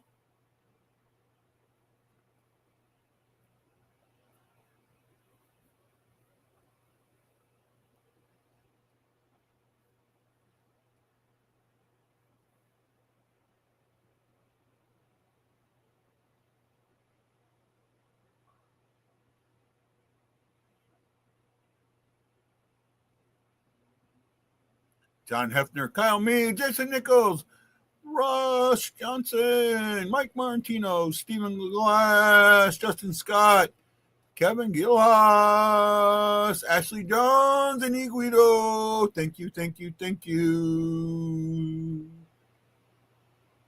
Think I got everybody.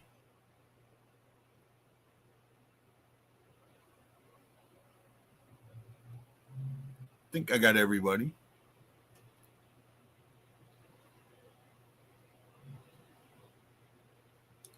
Yeah, I'm seeing that a little bit, Ryan. I think I agree with you that they are coming out of the second with some urgency, and the Blues aren't.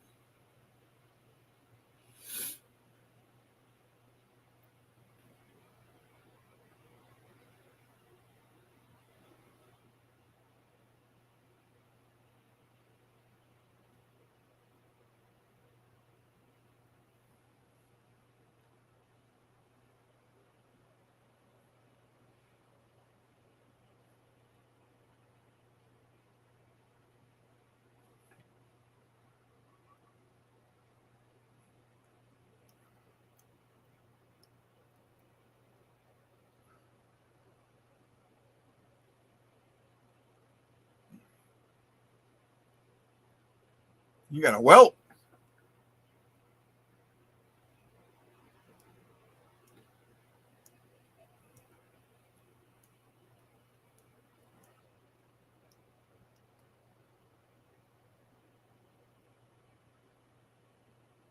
Yeah, I'm with you. That's what my concern is, that they have taken their foot off the gas. That's what happened in Detroit.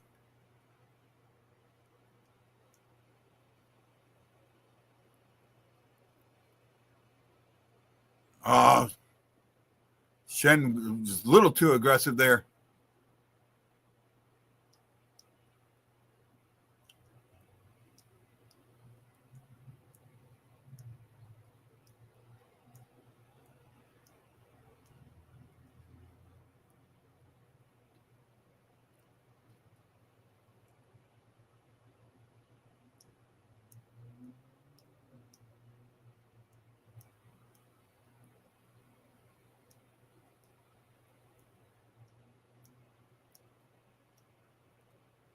That was close. Oh, that's cool. Yeah, I remember you showing me that. Wow, that was close.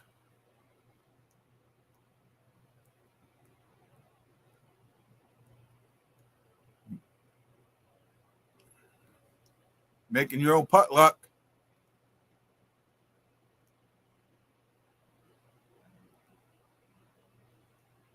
There we go. That's what happens when you take your foot off the gas. Hopper shutout streak is over.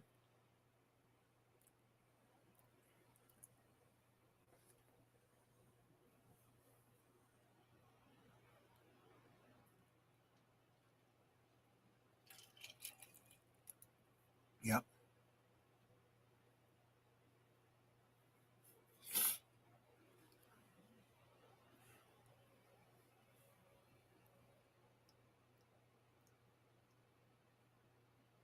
Not getting the puck out.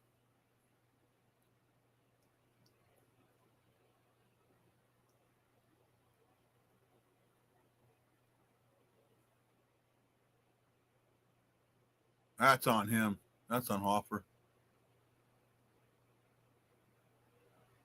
Hey, Teddy, how you doing? Yeah, we're back. We're going to be doing a weekly show starting tomorrow, every Sunday at 7 p.m.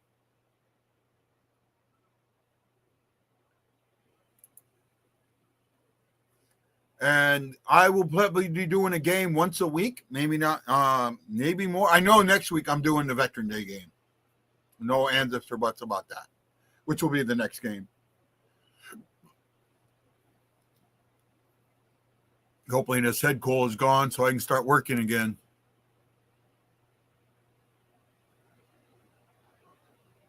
Well, that goal might have woke him up, but it might be too late. Hopingly it's not. You know, I don't know why they needed to. You're up 2-0. I mean, you got to keep scoring. Never pull it back. Yeah, we'll be doing a weekly show at 7 o'clock Central Standard Time. Me and Justin will be talking about the week that was, and about an hour and a half show. We'll see how it goes. I will probably be putting that show out, posting it a little bit later tonight.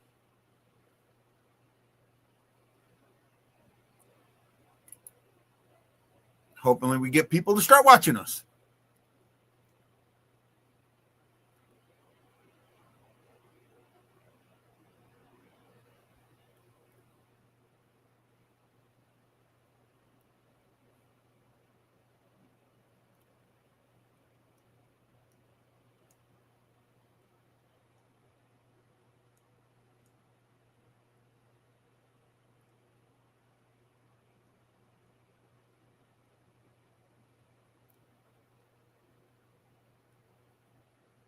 I don't care about the shutout streak. I want a win streak.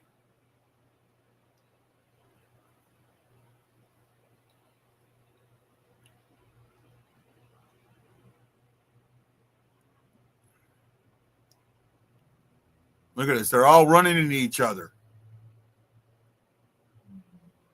It's not good puck support.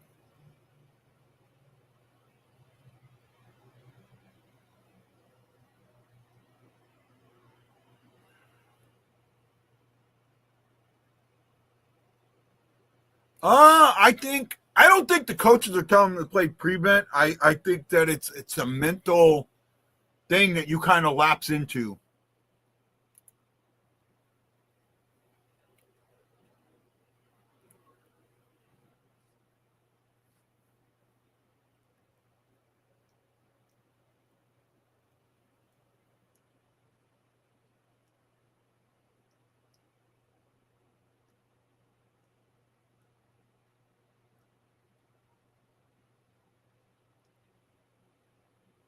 Everybody was so close together, yet puck's going to get no passing lane.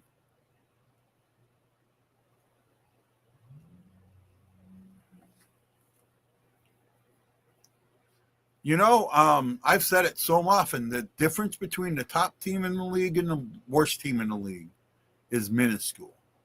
And every single team here has an opportunity to come back. And you can't get that lead and sit back. You've got to be aggressive. Aggressive, aggressive, aggressive.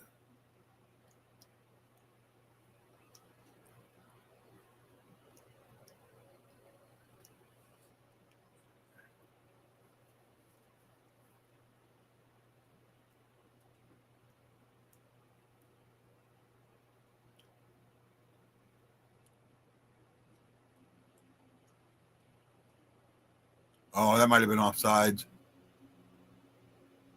Get a cycle.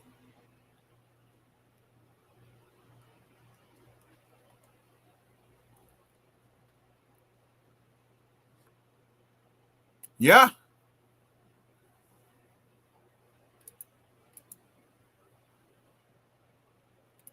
And you know what? I'm going to keep saying it because I think it's so true.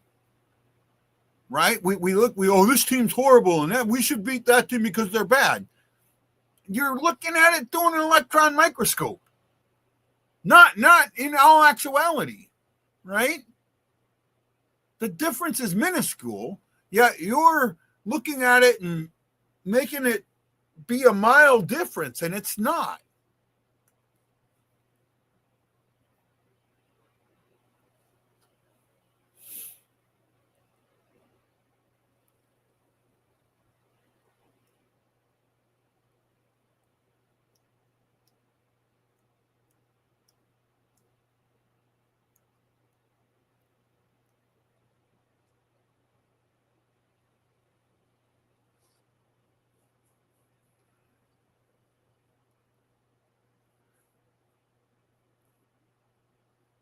Oh, wow. Come on, let's call something. Yeah, I agree, man. Teddy, I absolutely agree.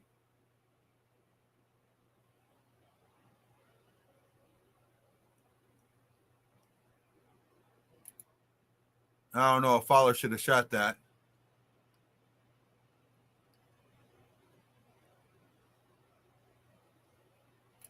Oh, I agree. And I I don't think any team has only a 10% chance to win. I think every game, each team has somewhere between a 60 and a 40% chance to win. Right? There's no team out there that is so much better than any other team that they're going to have a 90% chance to win. I'll never believe that.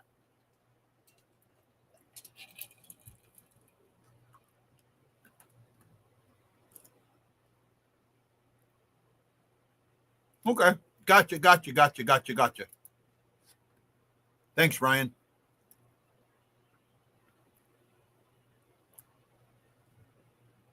I love all you guys, man. I appreciate you. I really, really do. Tale of two periods here. First period, the Blues pretty much played even with them and, had a 2-goal lead. Now they're out shooting St. Louis 10-4. They're controlling the period, and they've got the goal. Period's only goal. No penalties called this period, but there should have been some. And we'll see what happens. I do not know. It's only 3:30 here, so I don't know. Haven't been able to eat much lately.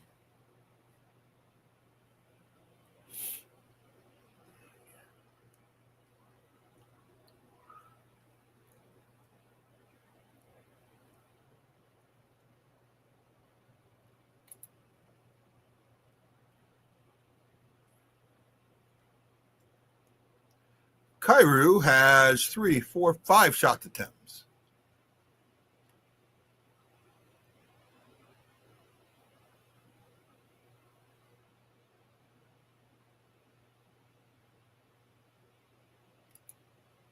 Yeah. When ringing around, you got to get the other guy's got to get there.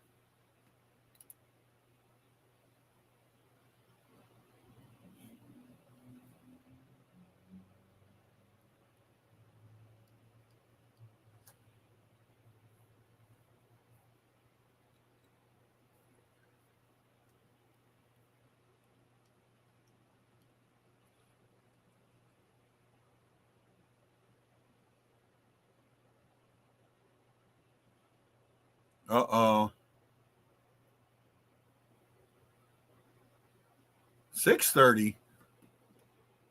I thought you were in LA.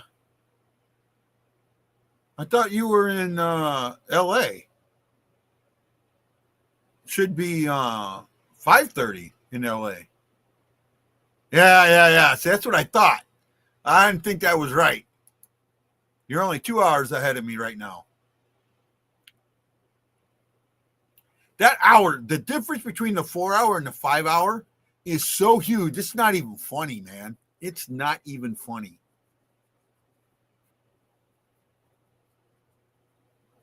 Not even funny, guys. How big of a difference that is. Yeah, I think you did, bud.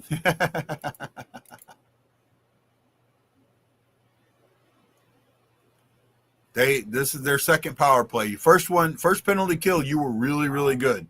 Now you need to be strong.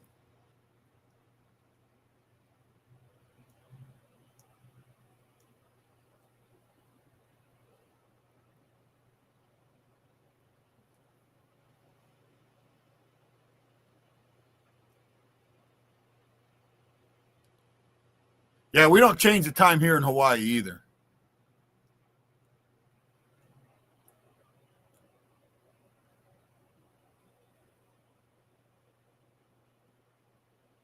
Boo. I need to get a good boo.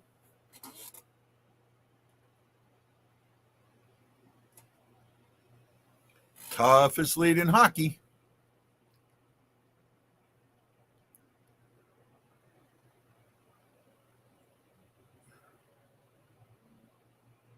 Oh, he had no chance.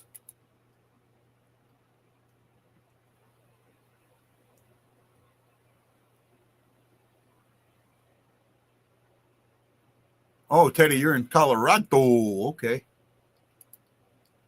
Yeah, they're. Well, I mean, now you got to wake up. You got to wake up, and this is the problem. There's no killer instinct for this team.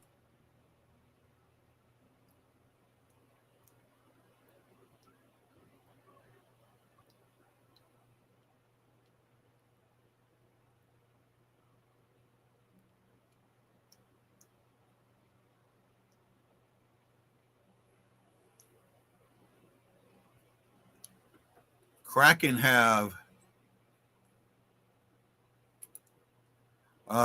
13 shots to the Blues 4.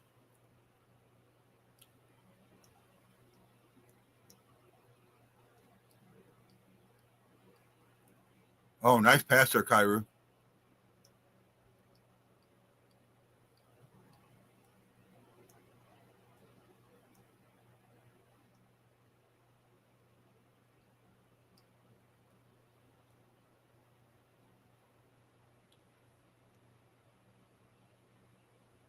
I do not know.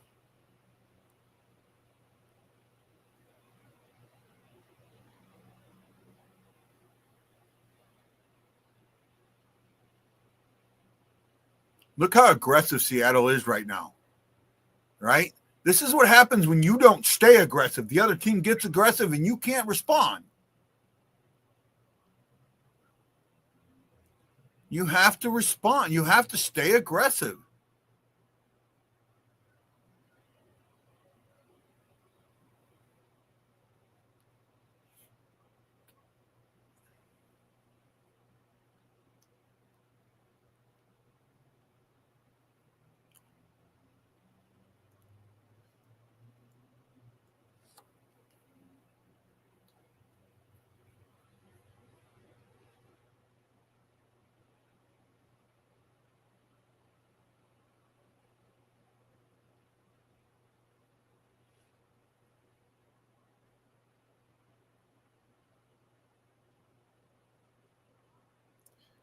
(25-5). They've been outscored to this. This is back to a couple of years ago where the second period was a horrible period for us.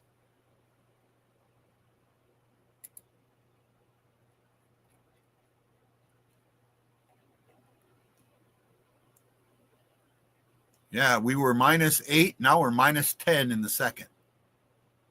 We don't have a period where we're plus.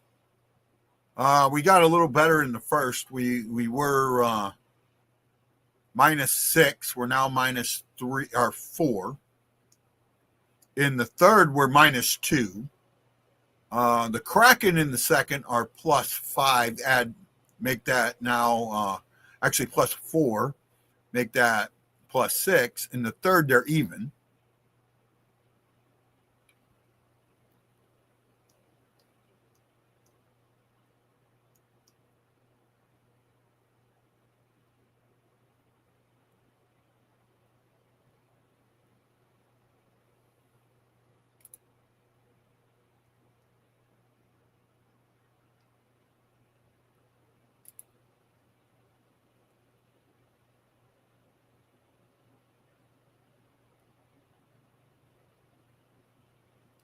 Goals against, the Blues are last in the league at 3.87.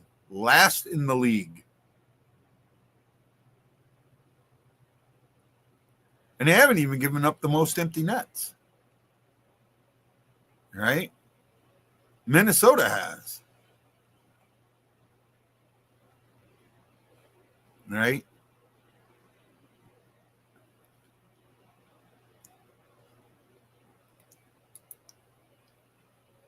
Five-on-five, we have given up the most goals, 40 in 15 games.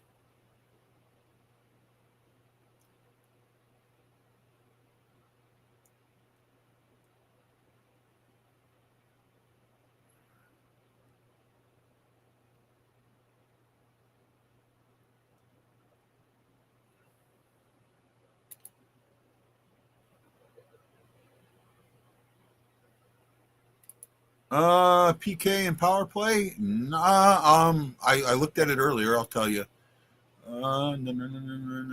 Power play, we are 16th. And in the penalty kill, we are 26th.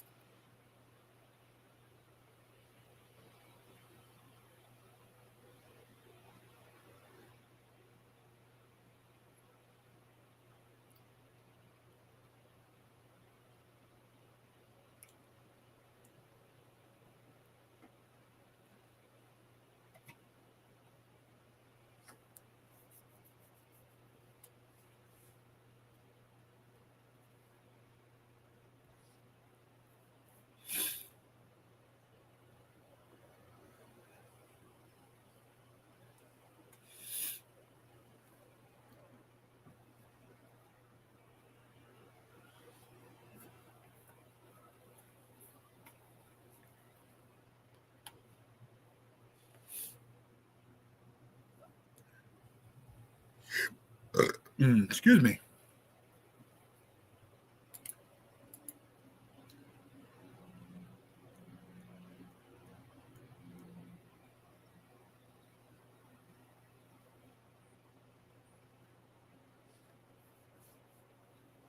That was a missed opportunity there.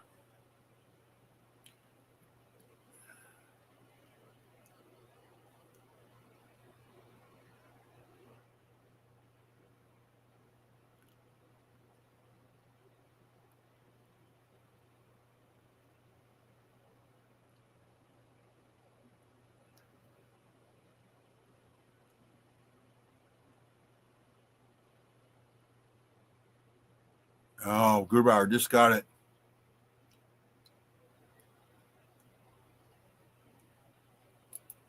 Oh, I agree.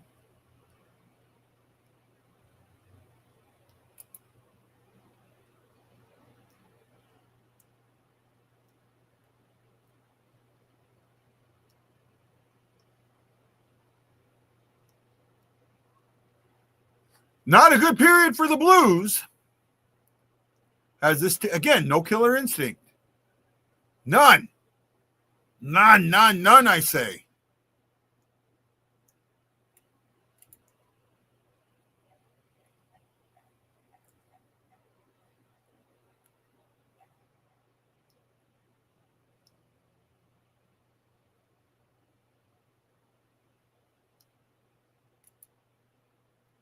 Just going to let it in. Not a good period by him, that's for sure.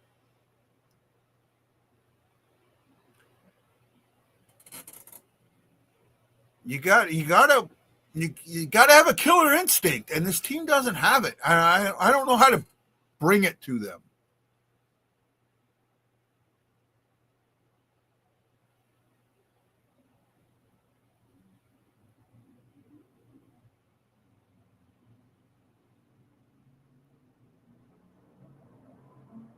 Well, I hope it wasn't Pareko, because then he's playing with an illegal.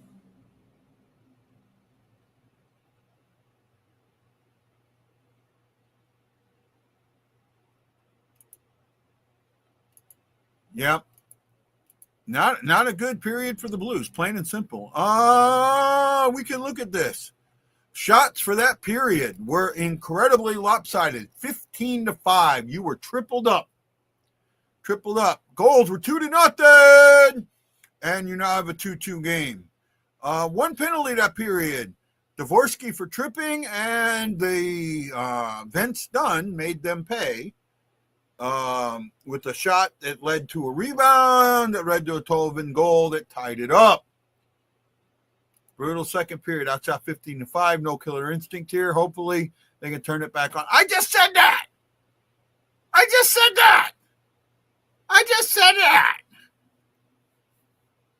Come on, Teddy. For the game.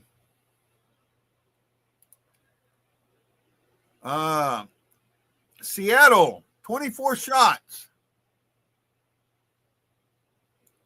Seattle has 24 shots, and let's see if I can get this right. 36 attempts. St. Louis has 14 shots and 27 attempts. Hits are 20-10 in favor of St. Louis. Seattle, 15 giveaways to St. Louis's 10. Each team has 2 takeaways. St. Louis has blocked 11 shots. Seattle's blocked 6. St. Louis is winning the face-off battle, 18-15, 55% to 45%. So keeping it pretty close there. Just a poor period all around. And Justin, I don't know if you heard me. I said that this team does not have a killer instinct. Yeah, I mean, I didn't really have to hear that. I knew you've been saying that for a couple weeks now. Just not a great period overall. For the Blues in that one, but I feel like this has just been kind of this. Despite the shots being so lopsided right now, which I'm okay with. Clearly, the shots that the Blues have been taking 40, crazy amount of shots being taken by the Blues that hasn't worked. So, as for the shots in the game, yeah, they look lopsided, but I don't think that this game is as lopsided as it looks, if that makes sense. I think it's, Seattle took a lot of shots in that period, but, you can shoot it from anywhere. That's pretty well known. Just take the puck and shoot it. So. Yeah, well, I mean, the Blues have like 10 less attempts than Seattle. Let me get the math right here again. 24, make that 23.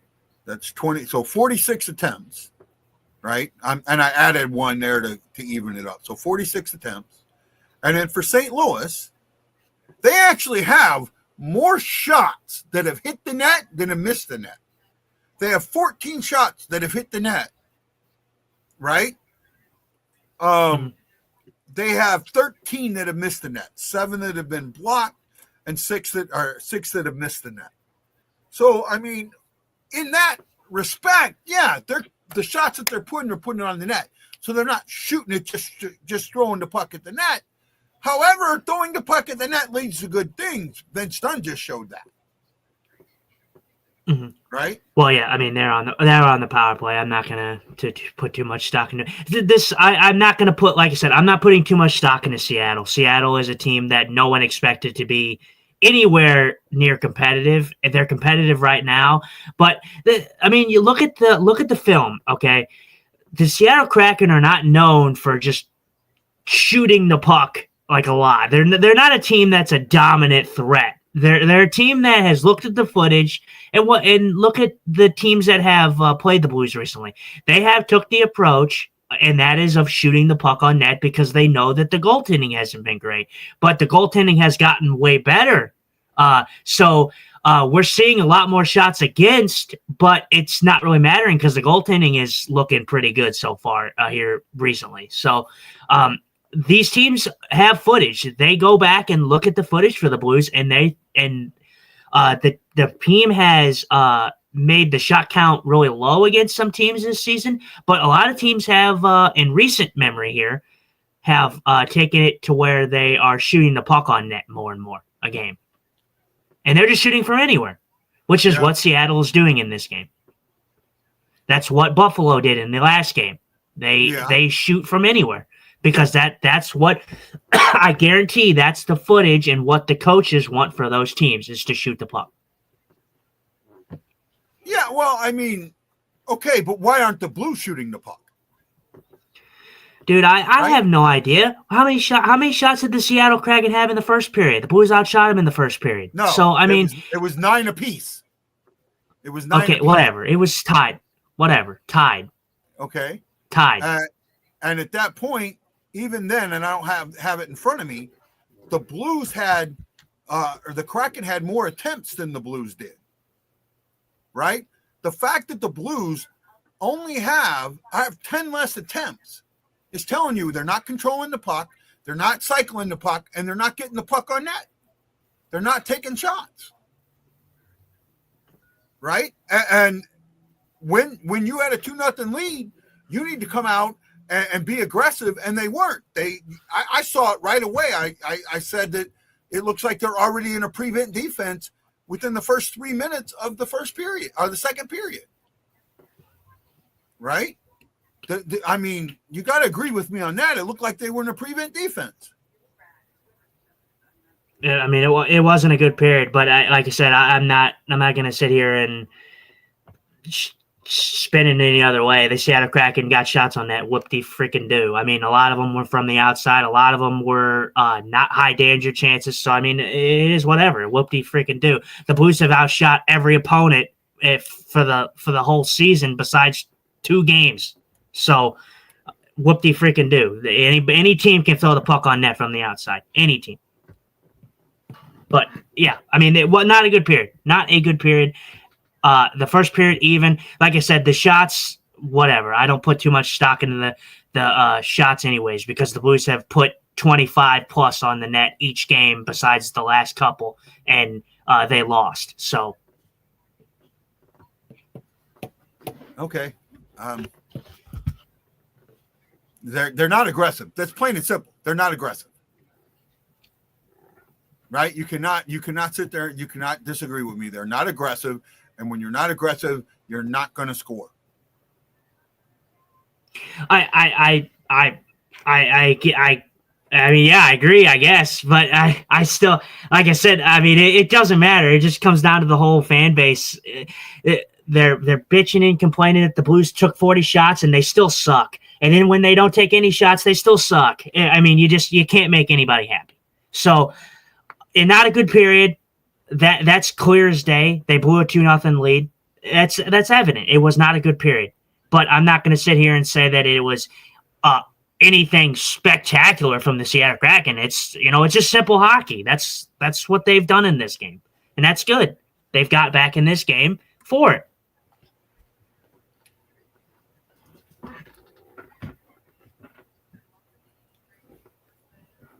Justin, right now, the Blues are the worst team in the league.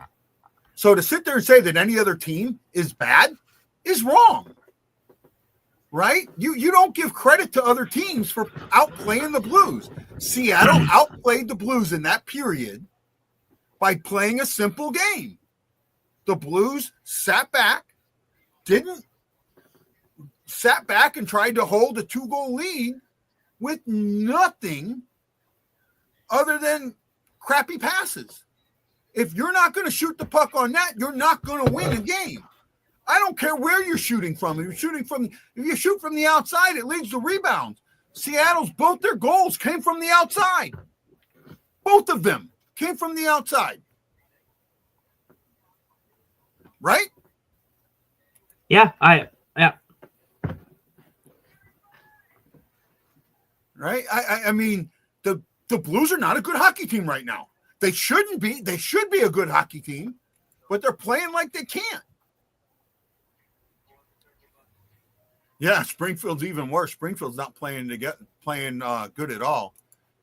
Teddy says, I have a sister who lives in Buffalo, diehard hockey fan, and she still goes to most Sabres home games. Let's be glad we're not watching that horror show each season. Yeah, that's true. Just got to grow some balls in battle. I agree with you there, Matt Lowe. Right? You've got to come out and be aggressive. You got to come out and be aggressive. And that's what it comes down to. If you're not going to be aggressive, you're not going to win games. If you're going to sit back and try and hold a 2-goal lead with 40 minutes of hockey left, you're doing it when there's 3 minutes left. Yeah, I get that.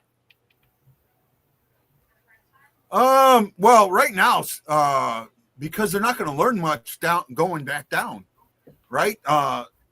Springfield is getting plummeted, right? Springfield just getting plummeted right now. The system for the players we have isn't working, and there's going to need to be an adjustment in Springfield and maybe in St. Louis. I don't see Monty's system being played. I don't see. I'm asking Ryan, not you guy. Okay, sorry, Matt Lowe, wasn't sure.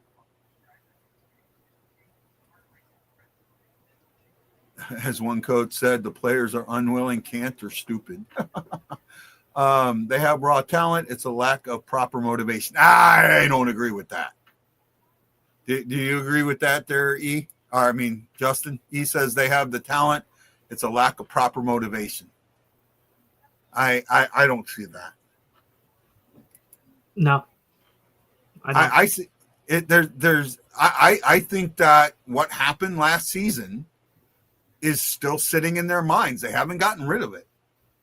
How last season ended. I think that unfortunately is there. It's a mental. I think it's more mental than anything else. Right now, I think the problem is mental. I don't think the problem is talent. I don't think the problem is physical, not having the physical to do it.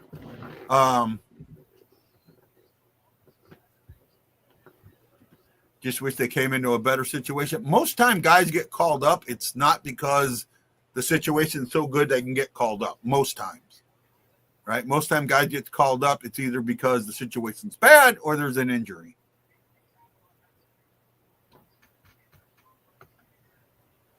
It's Jake Allen, but the entire roster, and it's possible. This has got to be a third period where the Blues come out and just stick it to the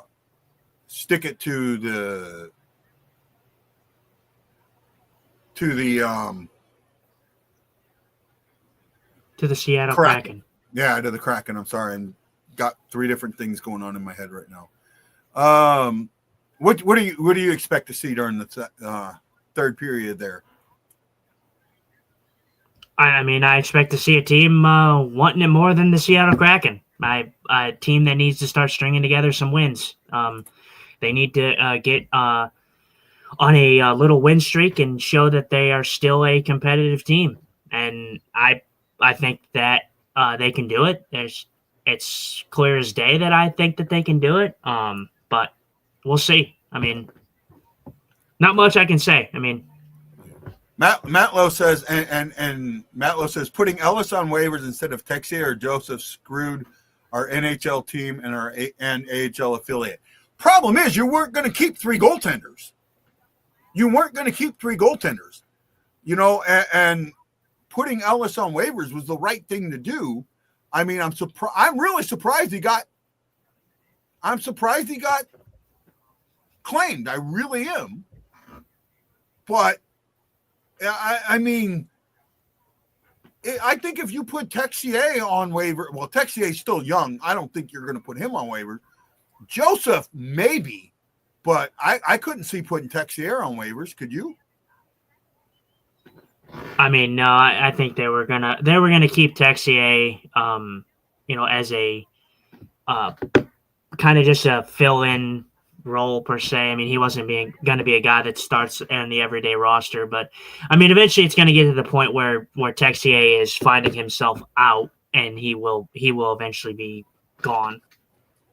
More than likely. Chris Jockey says you can't play not to give up a lead. You have to play to add to the lead. This is the NHL. If you play with your head on your heels, players are 3 strides past you. Yeah, I'll agree with you on that. This comment about the future guy, Army said he was surprised too, but Ellis had a good year last year. I heard is why, and it might be that might be. And then Mozodo Clown, welcome to the show. First time I've seen you. So I don't know. I don't know what to say about this group anymore. Either do me or Justin, my friend. Either do me or Justin. We're all struggling to figure out why this group can't get it done. They should. They have the talent. I already know what to say about this team. This team is struggling, but this team is better than what they play or than where they seed right now. This team is better. They have the talent to get there.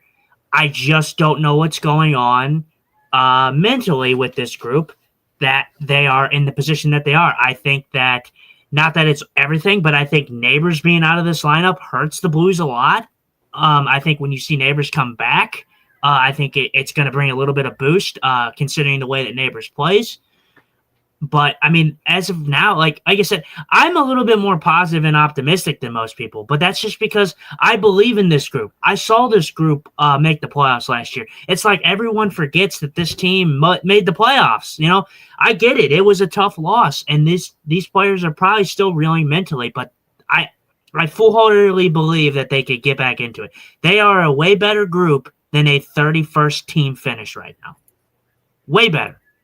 I agree with that. I absolutely agree that they are a way better group than where they are in the standings. A way better group.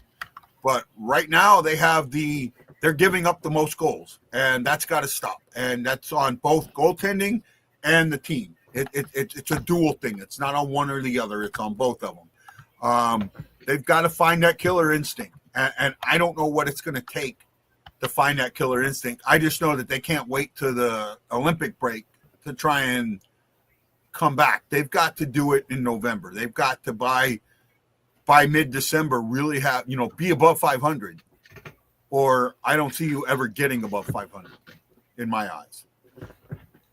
Yeah, I mean, we'll see. Like I said, I have full trust in this group that they're able to get it done. But I mean, like I said, I'm in the minority. I'm not as negative and shut down as some would be. So I mean, I don't know. But the third period is getting ready to start. I'm going to come on for the post game or the whatever. See you then, my friend. Bye now.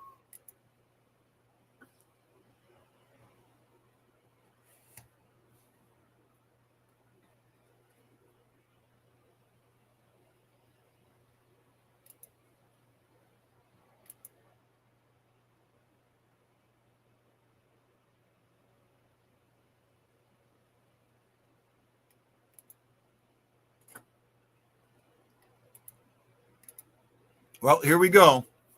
Stay with me. Hey, Mozo the Clown. I got to say something for you. I have been trolled heavily by people with fake names. I am very cautious when people on YouTube have dead profiles or what are fake profiles. So just be aware of that. If I don't show comments, it's because I don't know who you are. I think the talent is a problem, not that they don't have it, I think that they're trying to be cute and it leads to crap play. They need to dumb it down and play a simple game. I will say they do need to start playing a simple game. Kiss it! They do need to kiss the game.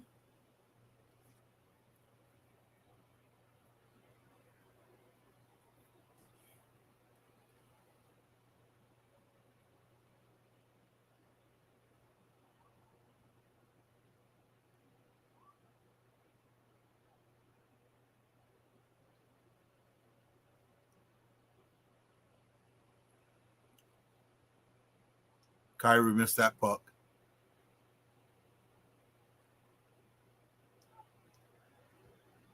Oh, Suter just got walked around. Oh, it wasn't Suter, it was Falk. I thought it was Suter. My bad.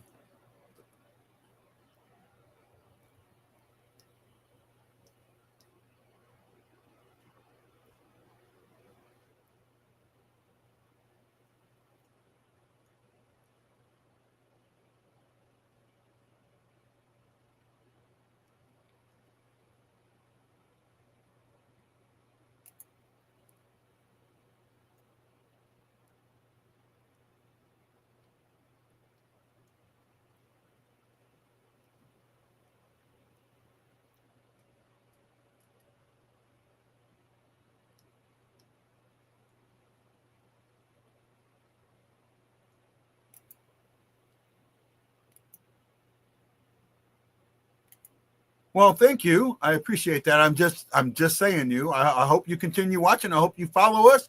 We'll be doing our weekly show tomorrow at 7 St. Louis time.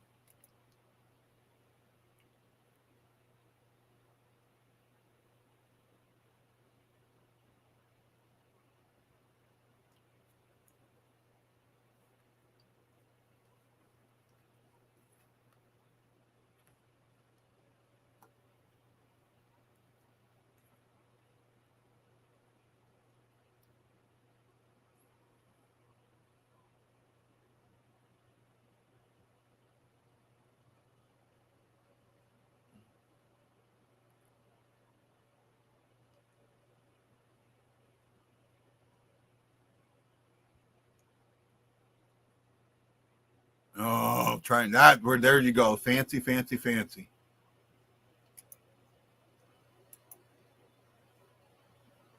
Tell your other Blues fans about us there, Mo.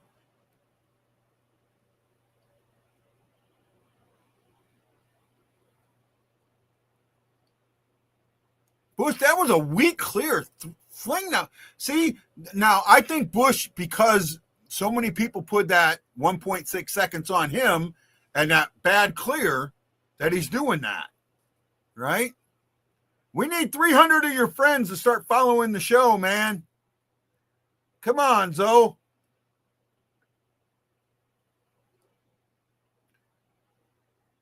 We're also on Facebook at the Blue Note Fan Report. We're a different kind of vodcast, right? We come on during the game and we give you a chance to watch the game and talk with us and tell us how you feel. This is where you get to say what you see. Different show than anyone else. Completely different show.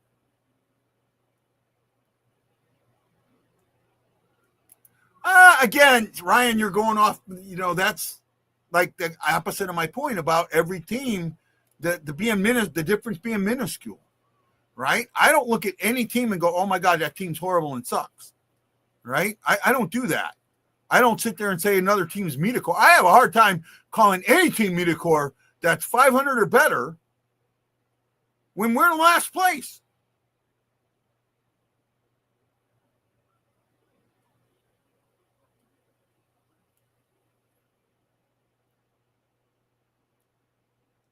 Broberg's pass completely misses. Yeah, they're not connecting passes at all. Finally, what? Hey, so Zoe, you gotta learn something.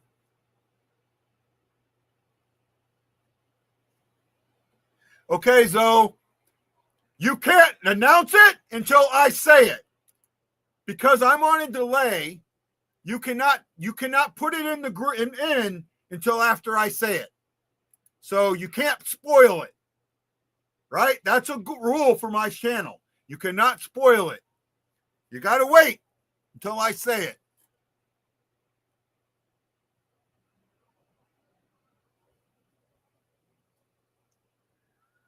Sorry, man. That's just a rule. Anybody that does this has that rule.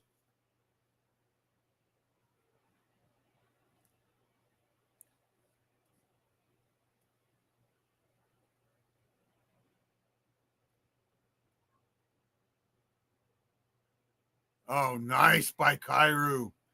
Wow. That was tenacity, no skill, just kept after it and worked for it. Yeah, I agree there. Chris, that was a good one. That was a good one. I should have waited a little more than 1.6 seconds. Hey, Mo, are you on Facebook? If you are, follow us on Facebook at Blue Note Fan Report.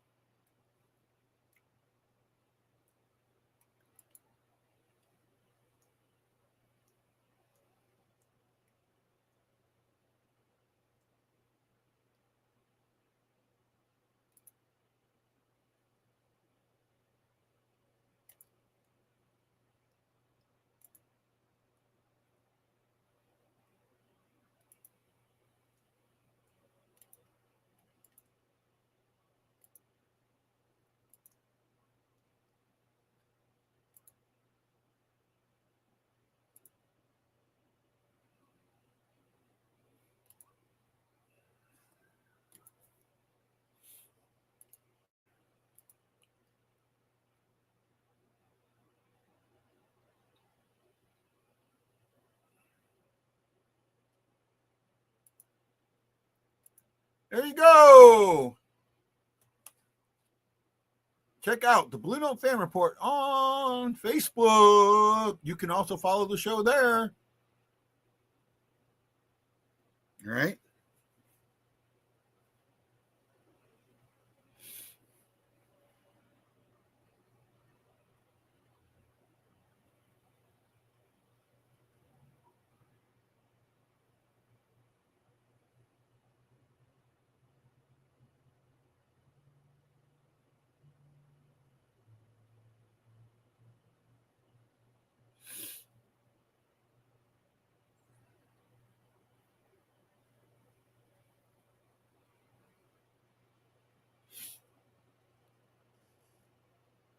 There we go. We're having fun, right?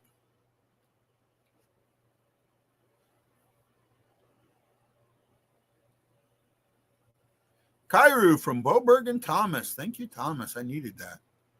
All right.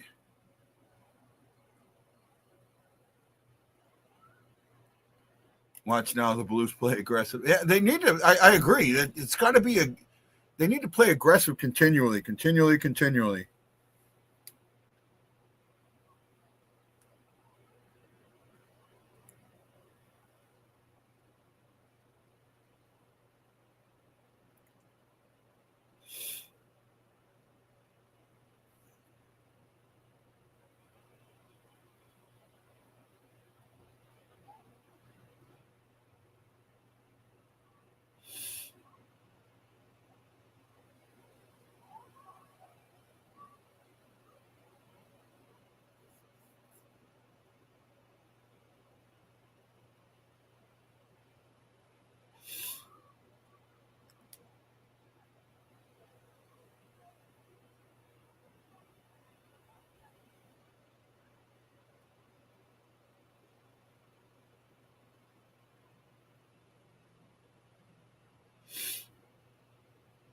Guys, I got to use the restroom. I'll be right back. Yeah, I seen that. Monty heard Brooks them in practice the other day. I hope so. I'm not completely on board with that, but maybe. So what is the total mileage you put on the rental? 7,600 plus. 7,600 miles. And yeah, they could be. I got to use the restroom. I'll be right back.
I still not completely on the Bedard wagon. I'm waiting for him to fall off. He might not, but we'll see.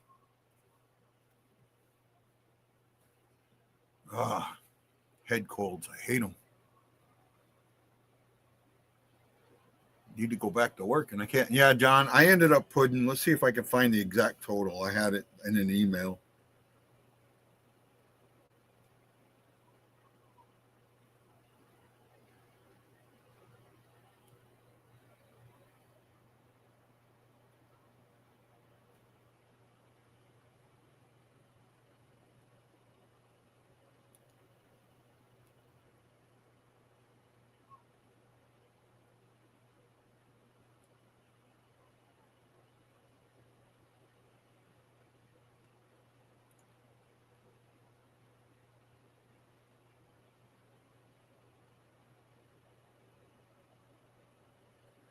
I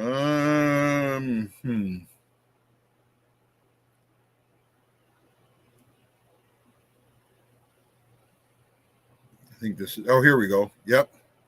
So the total miles on the rental, I started with 26,650. I finished with 34,323 for 7673. 7,673 miles.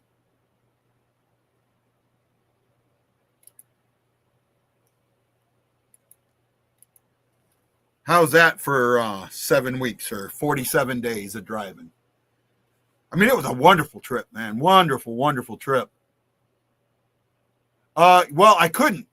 So with Uber and Lyft, you can only drive in your approved area. So I wish I could have. I really do.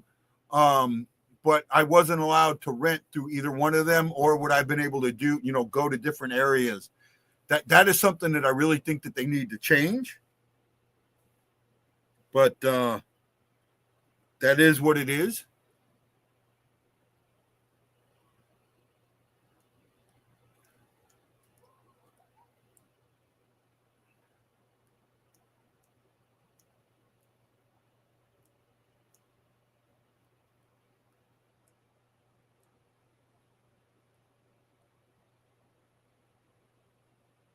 I don't think he's getting traded, though.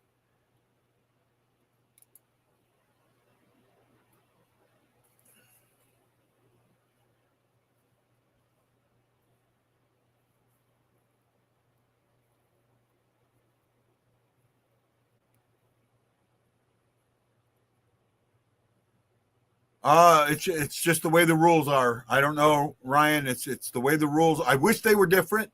I could do like the food delivery and some of that stuff, but I'm not a fan of that. I don't see to me, the money that I made doing that compared to what I make doing the Lyft, not even close. Not at least not until it's down to 1 or 2 minutes. Or we get another goal and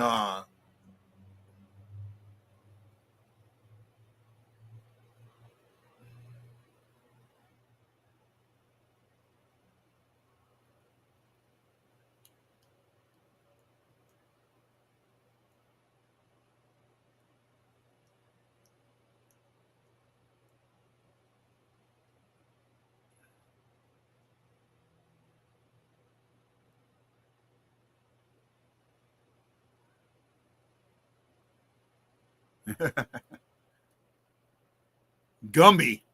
Kyrou was a little Gumby there.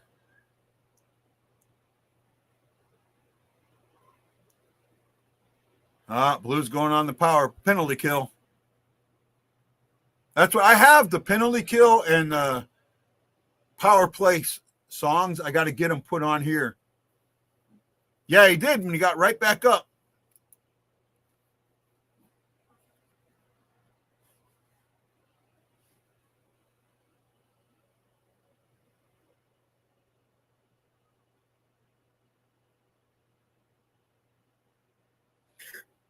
Mm.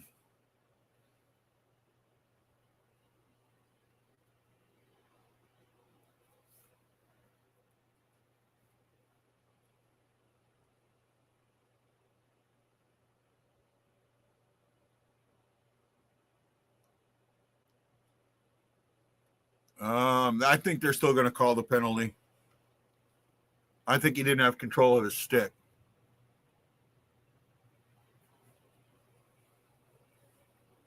Springfield's getting beat 6-1.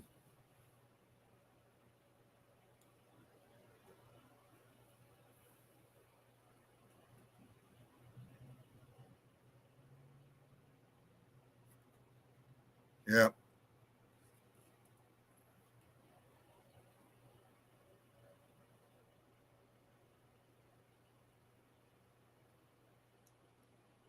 Yeah.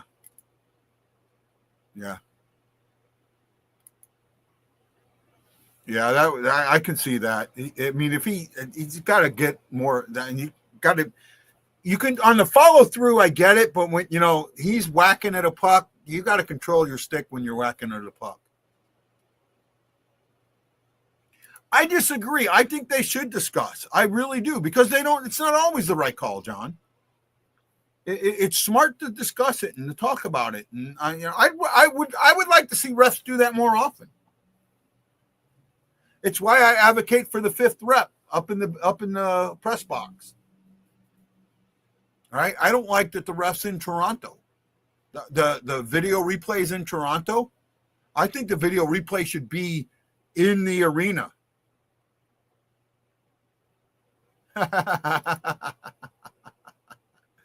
I'm not banning Dr. Detroit. Wow, we got 13 more. Ted Dieterman. Thank you, buddy. Right? Just so you know, this show is your show, more or less. Your comments make the show.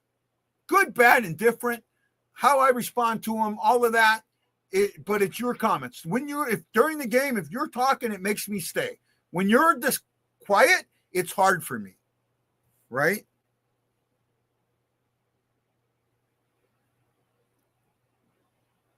I don't think everyone realizes the setup I have here. Right? I want to try and do something for you guys.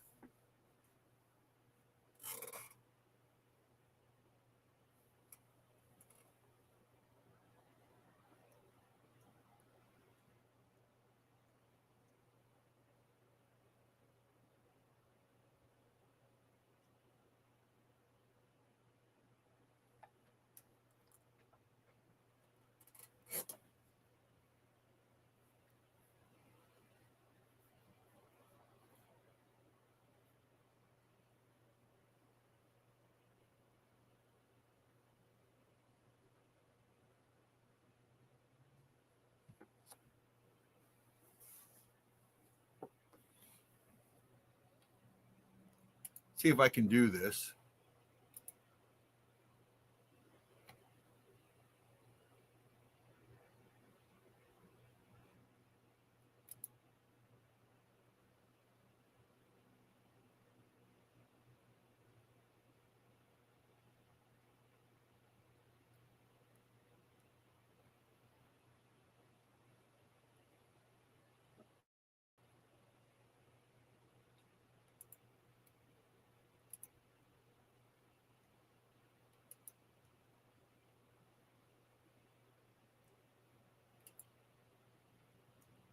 I want to show you guys something here in a little bit. I'll show it. I want to show you how I have my setup, what I do. Oh, you're welcome, John. You're welcome. John got to sit right with me, and he only got to see half of what I do. He didn't get to see a game show.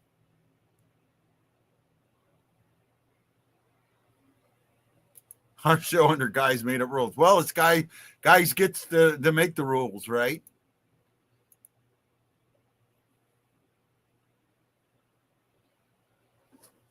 I'll wait till a commercial comes on, and then I'll kind of show you what my setup is.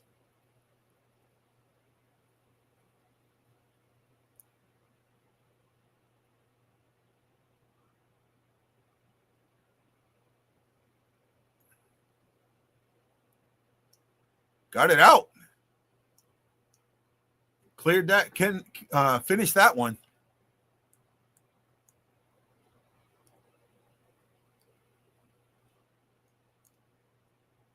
Right? Trying to get something going in.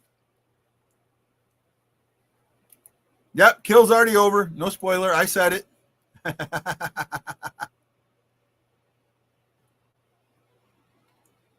Check this out. This is my setup. Right?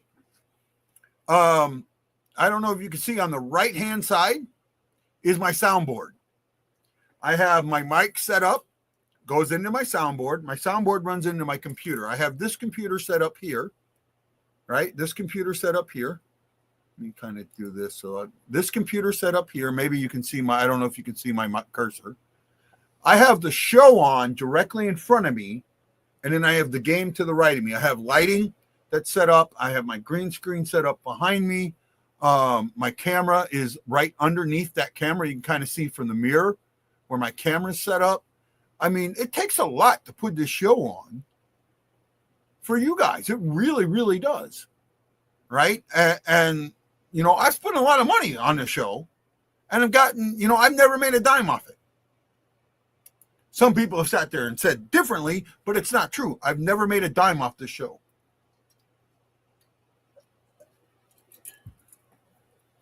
So there you go. So you're gonna give me some new followers there, Mo? I hope so.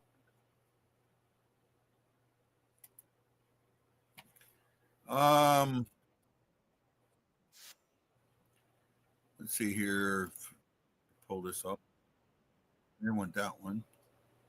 There we go. Right now, we have 774 subscribers. We need to get to 1,000. We get to 1,000, and I will be very, very happy. Right? Help me get to 1,000. All right? I need to adjust this a little bit and add Justin to it.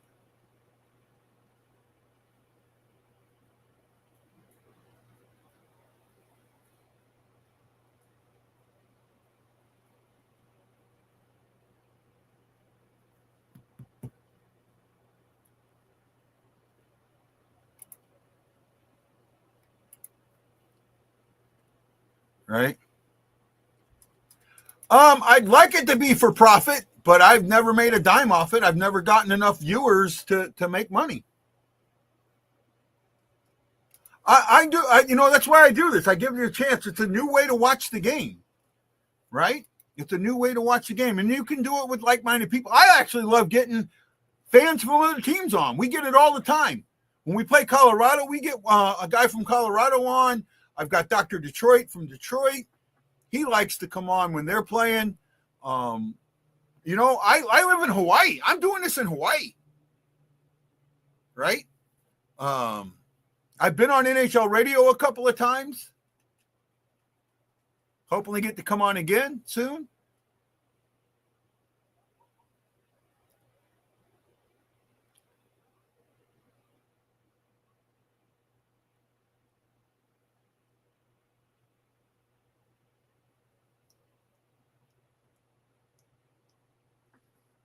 Well, they're getting close to pulling the goalie time. Oh, I'm sure an outburst will come sooner or later. Ranger. Ryan, I'm sure one will. I keep saying that and forgetting who you are. I'm not a fan of YouTube, people on YouTube. My issue is you guys that have been with me for a while know I've been trolled. And it concerns me when I have people that are anonymous.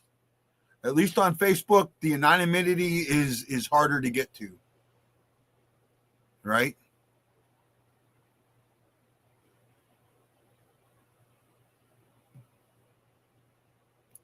I don't know about that. Seems like me and Justin right now are butting heads a little bit, which is fine. We're allowed to have a difference of opinion, and I'm good with it. I really am.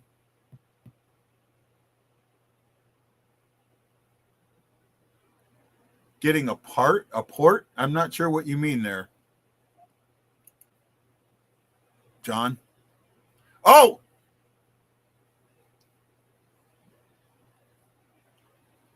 Joseph needs to work on his shot just a little bit.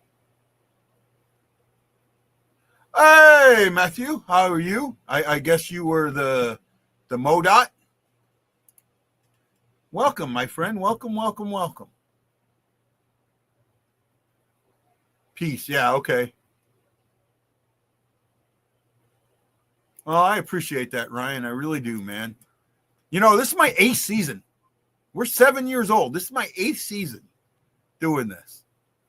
I started in 2018, and I do it every year, and I struggle sometimes, but I'm still here, and hopefully, we grow, and that's all I can hope is that we do start showing some growth.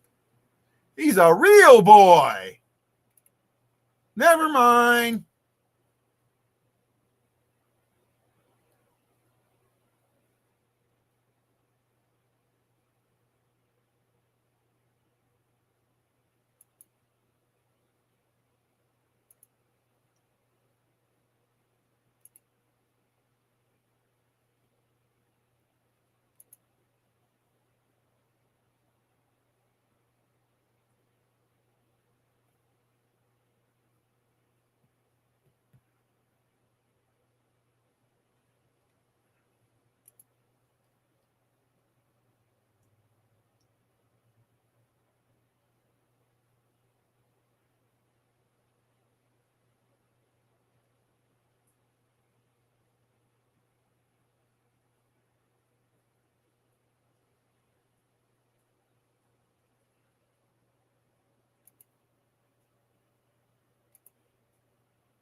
How you doing, Matthew? Welcome to the show, my friend.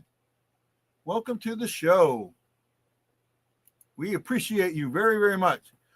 Here and there, Lance is still dealing with some health issues. He's still dealing with some health issues. Your new knee is timing with the show. I'm not sure what that means, bud. Been watching since 21.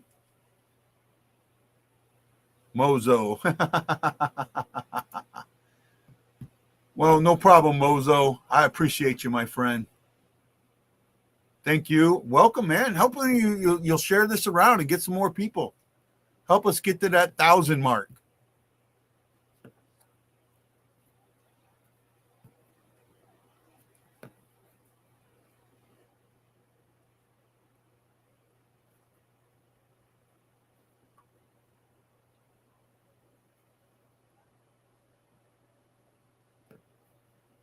Chris, you're not allowed to say it until I see it, unless I just missed it while I was talking about something else.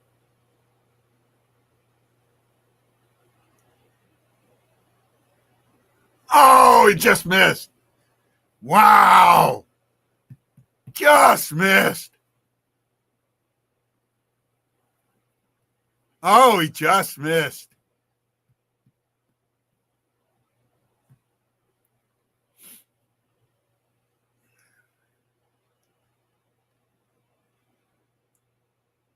Oh, just missed. Just missed.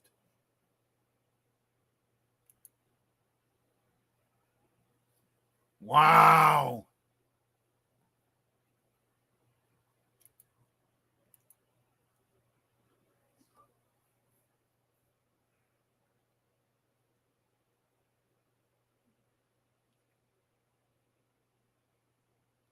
Yeah, it would have been sick.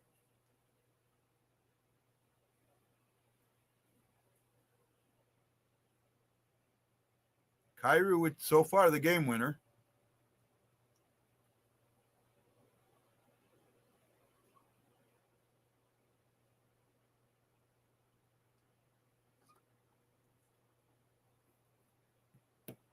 Called it icing and it wasn't, so.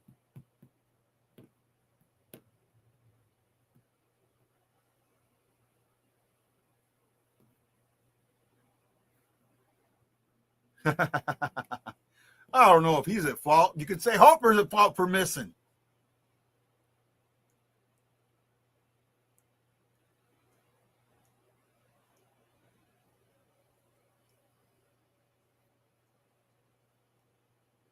They did tip it, so put the goalie back in the net.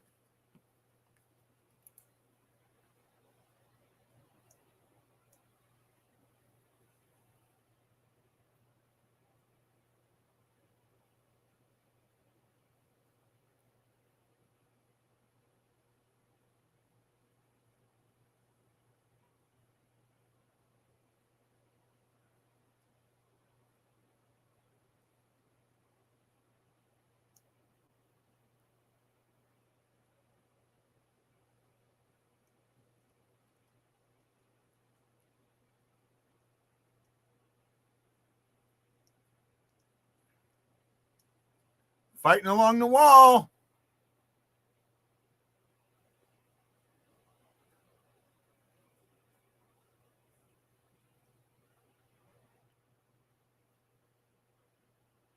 Hey, I'm happy Hopper tried. That means his confidence is back, and he's needed that. Can we hold it off 6-on-5?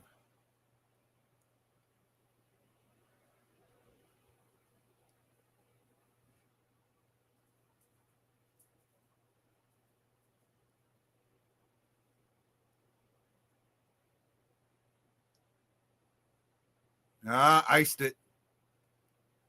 Oh, that shouldn't have been called. You're not the only one. Go on, Mo, go on YouTube and look. I have a video of me when it happens. It's a short.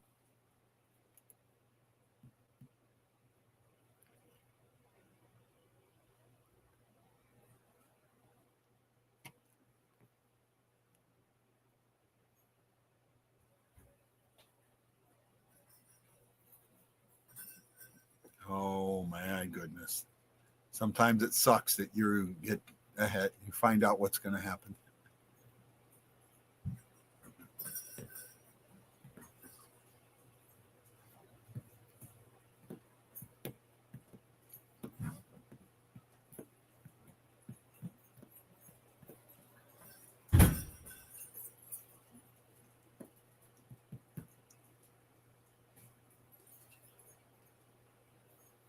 Oh my goodness.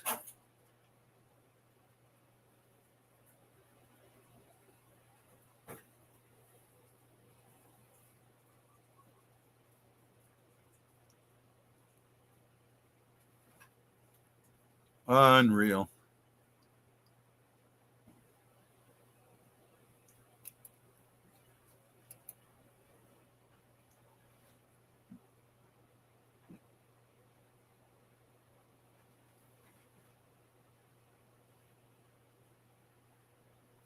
Yep.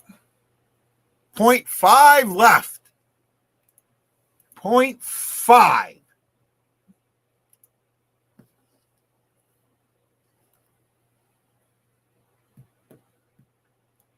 Point 6 on 5 sucks. Again.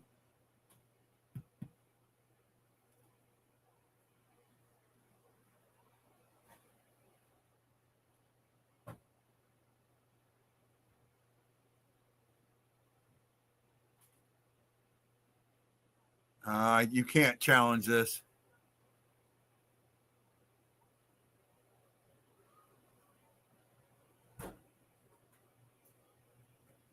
Yeah, I don't know. I don't think that gets challenged. I don't think there's enough. Oh, it's under league review.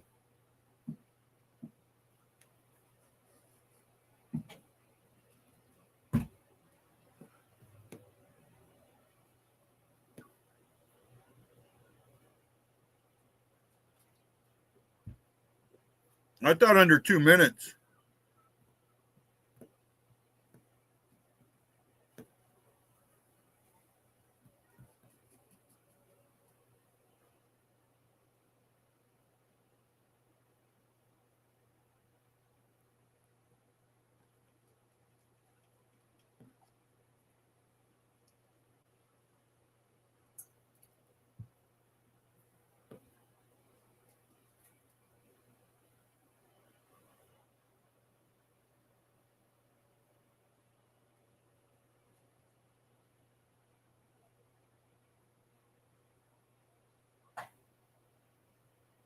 Yeah. This could be interference.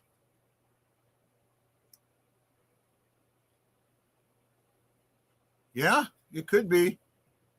It could be.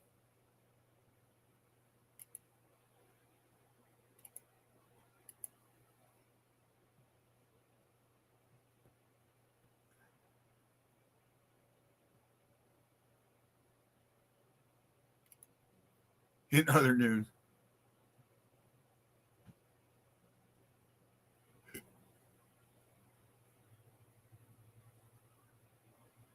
Oh yeah, that's interference.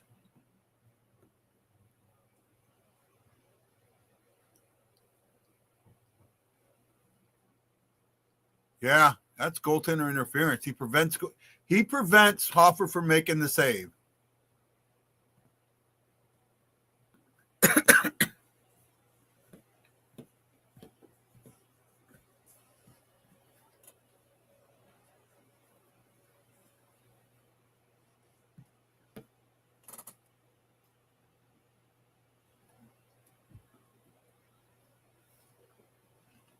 Well, it should be no goal. However,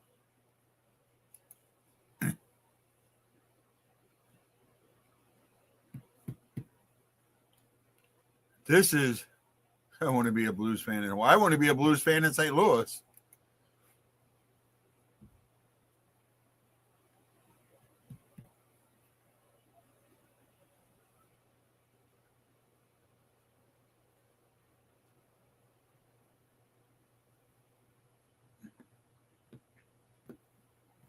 How this is not goaltender interference, I don't know. I'll tell you right now, I already know It's not. I got the text, or I got the thing.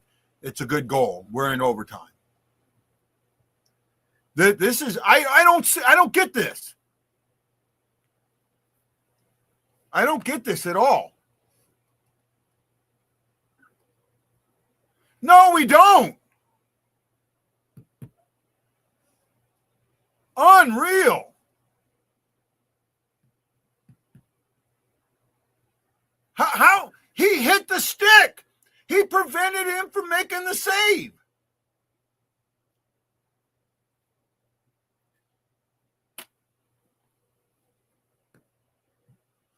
Wow.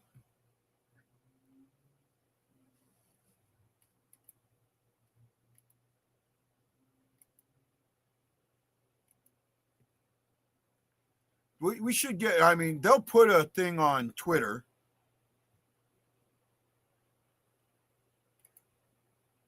Wow. I mean, that's how that is not goaltender interference. I don't know. Right?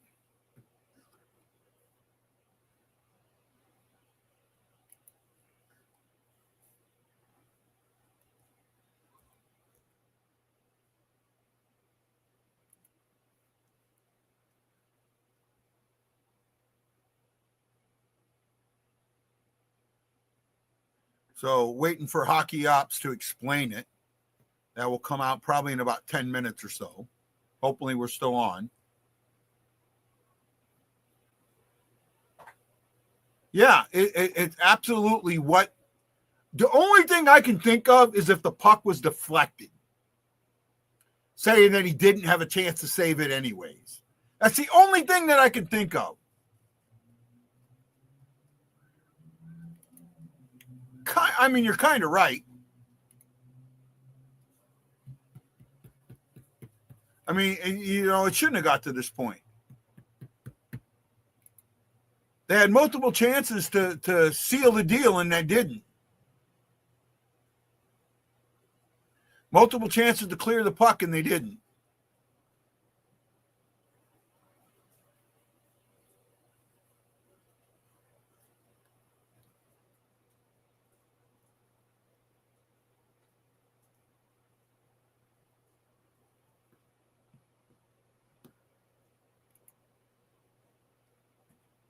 Yeah, I don't get it. I'm waiting for the public relations to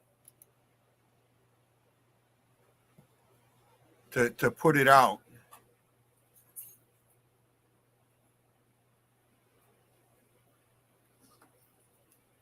We'll see what Hockey Ops puts out. And that's kind of what I'm thinking. That they said it was deflect because it was deflected. He couldn't have saved it anyways, which still he has to have the opportunity to save it. And that was taken away.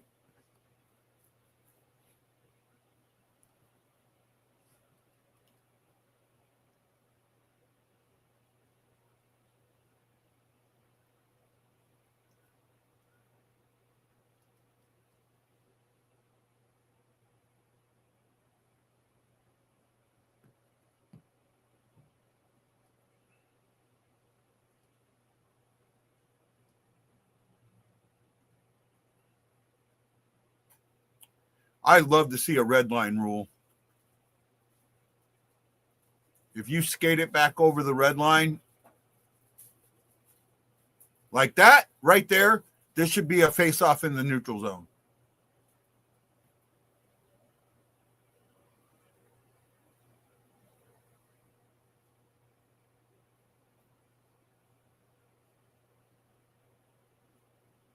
Right there, right there. Face-off in the neutral zone.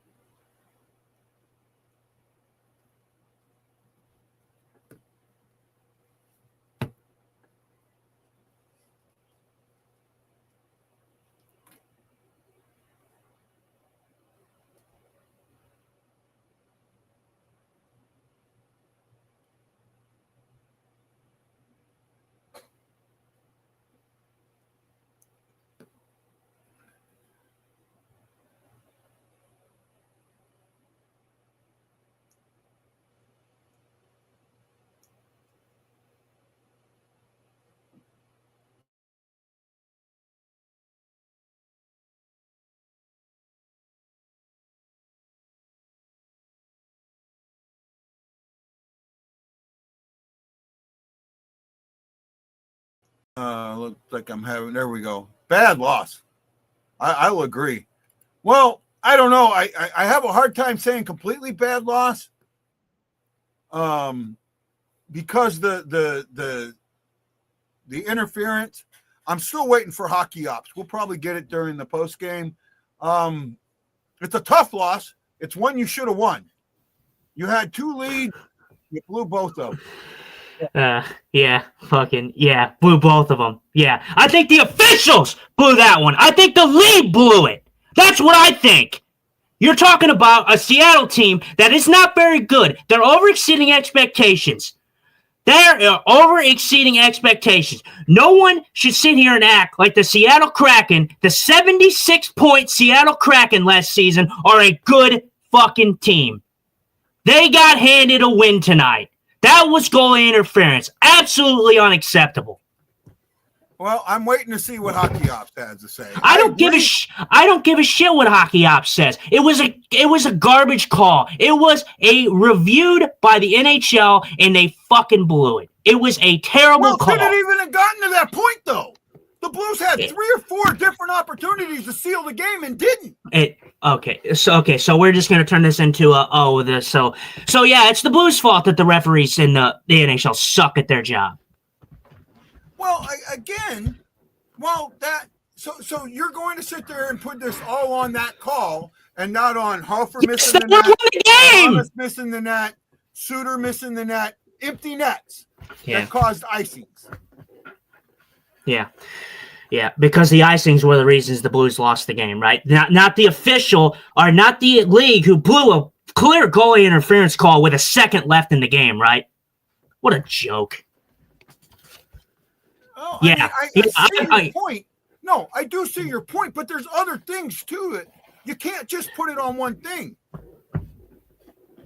Right? Right? I'm still waiting on hockey ops. I want to stay on until hockey ops gives their thing, what hockey ops says. I really want to hear what they say, and I haven't seen it yet. Probably usually takes them about 10 minutes before they put it out.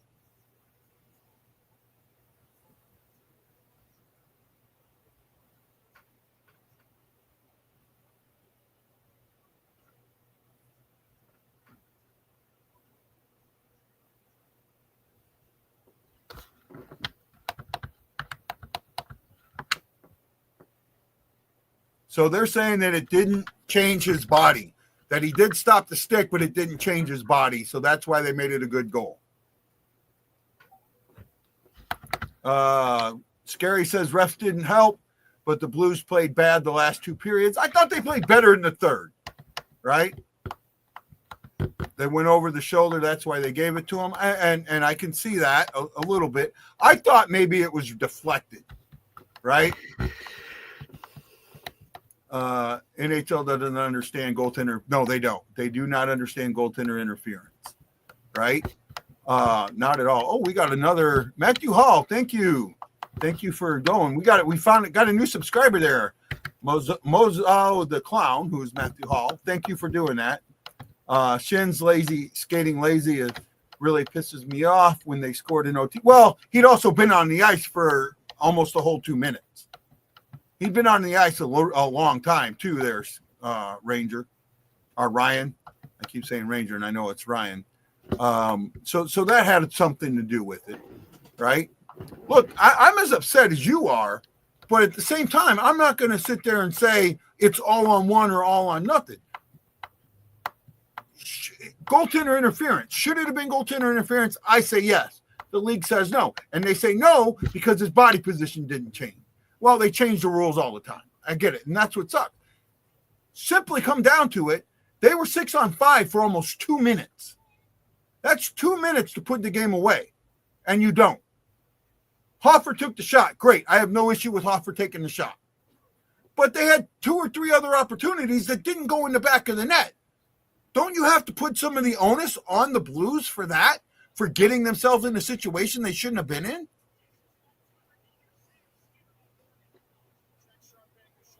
Justin? Are you asking me? Yeah, I'm asking you.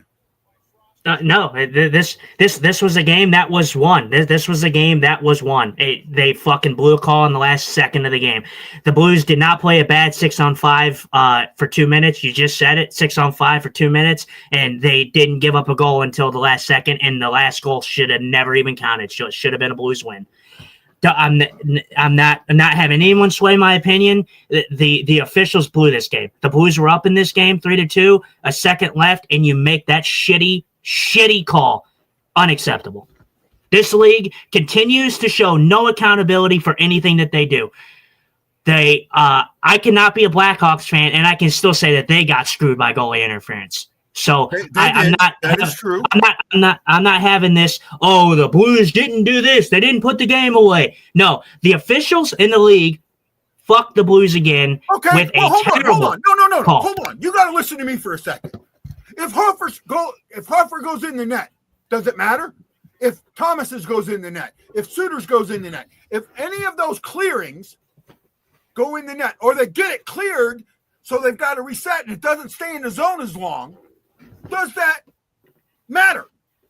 Does that call matter? That's what I'm trying to get at.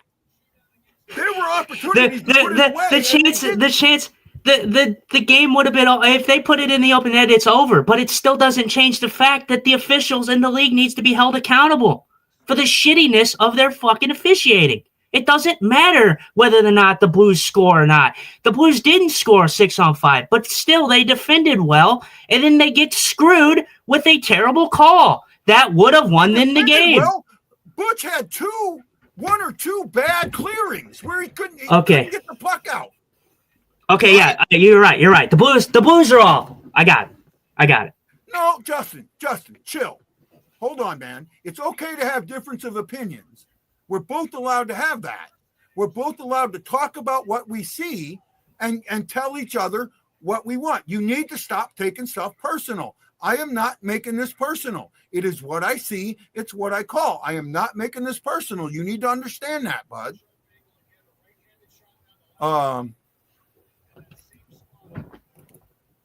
If this was us scoring the goal, we know it was a lucky decision. We would be talking about how lucky we are to win this game. And he's probably right. Mo says, bottom line, good teams bury teams at 6-on-5. And I kind of agree with that. Right? You've got to understand that while in my mind, just like yours, it was a bad call, you allowed it to get to the bad call when you had opportunities to not. Do you disagree with that? It doesn't matter what I think. I think it was a shitty call. Matters what I think it was 1 second. You're not talking about a play that happened in the second freaking period. You're talking about a play that happened. You're talking about a terrible call that happened with a second left in regulation.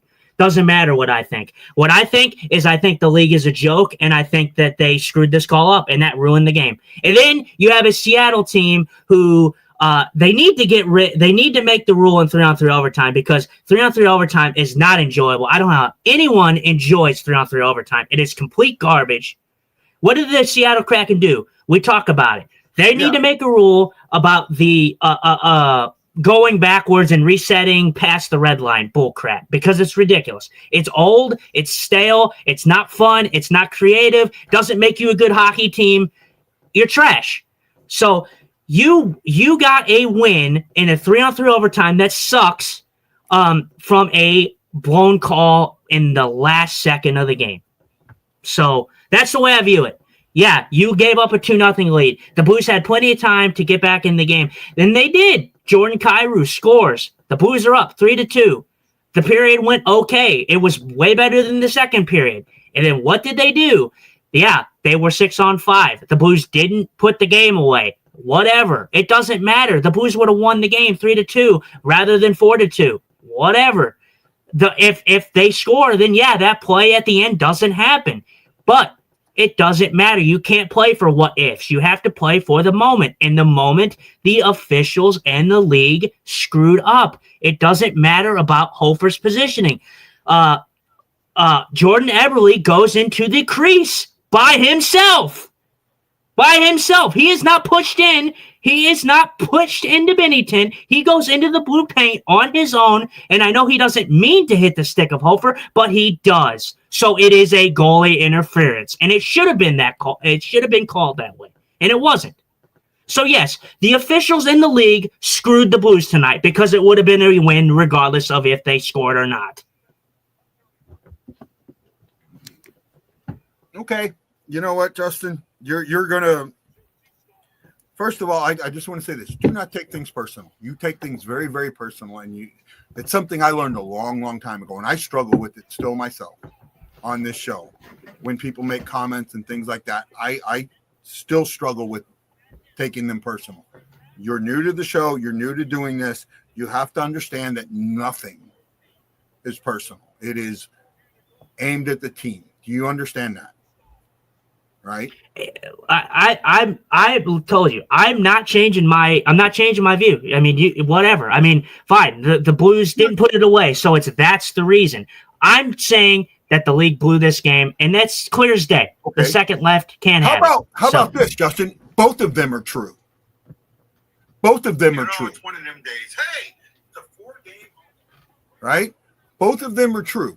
The team didn't put it away when they had a chance.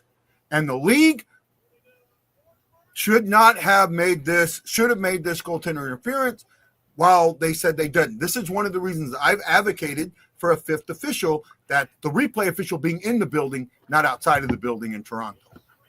Right? Yeah. So the both Blues can be true. Yet the Blues did put it away when it was 3-2, and then guess what? They didn't put it away because the game was tied at the end by a bad call. So yeah, the Blues did put the game away. It was put away 3-2, and then guess what? The league didn't put it away. The league made it open. So the Blues not scoring in an empty net is not. Wouldn't you say scoring in the empty net is putting it away? Well, scoring in the empty net, yeah, you're going to put it away because it's going to make it a 2-goal game. But it doesn't matter. Again, it doesn't matter. You're saying the Blues didn't put it away. The Blues were up in this game.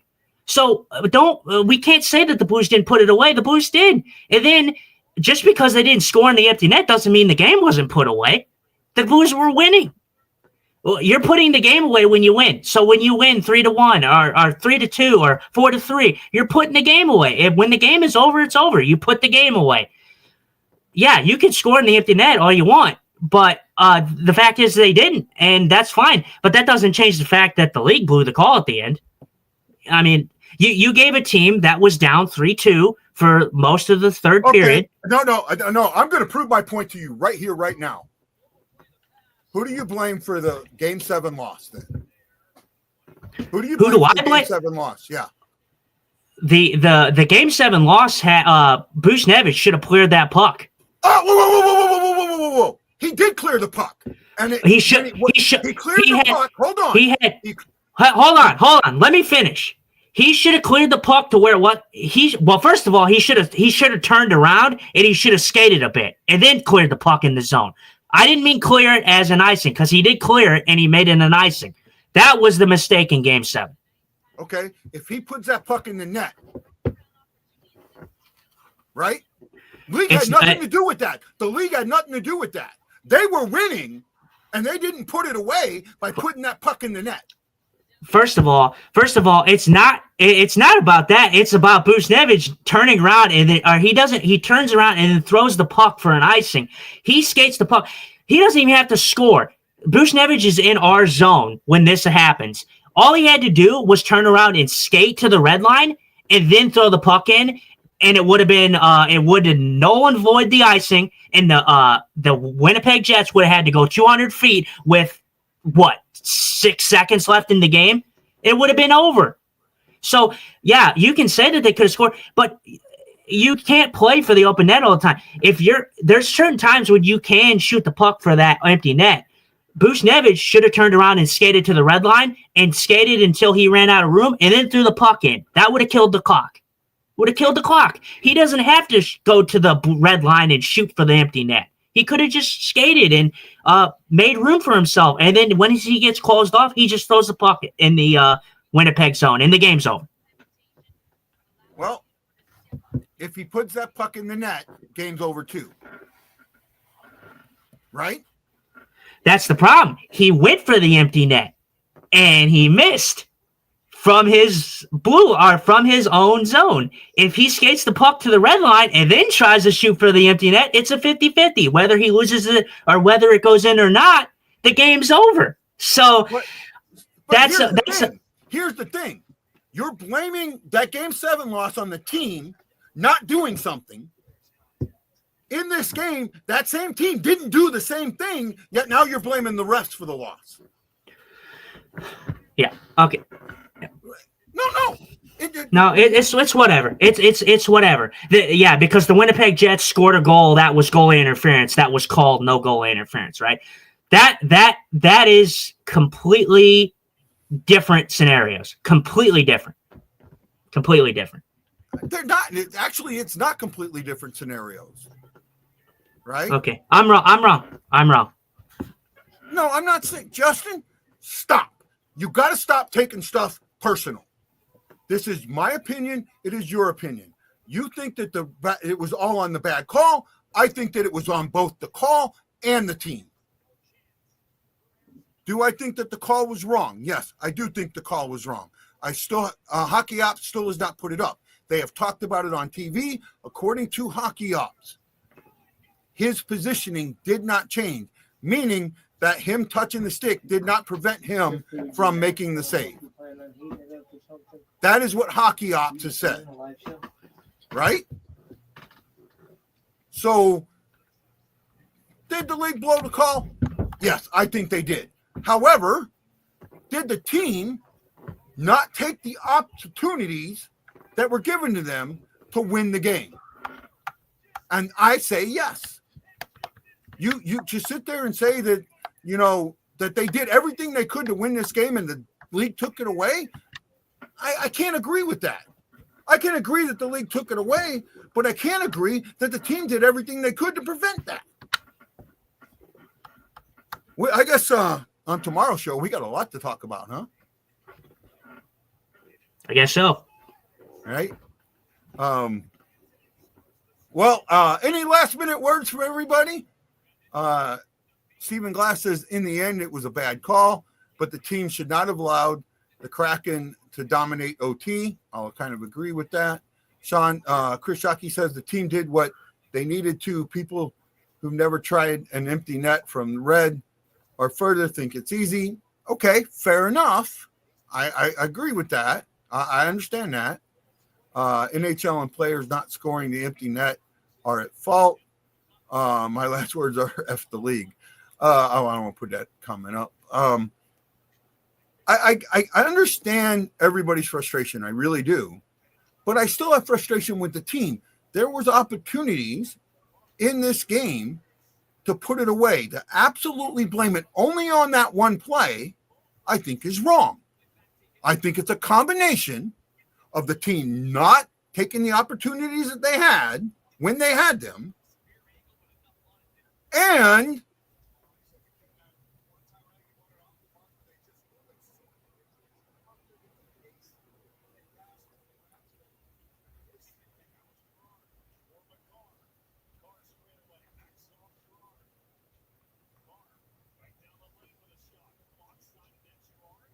I'm listening to Bernie right now.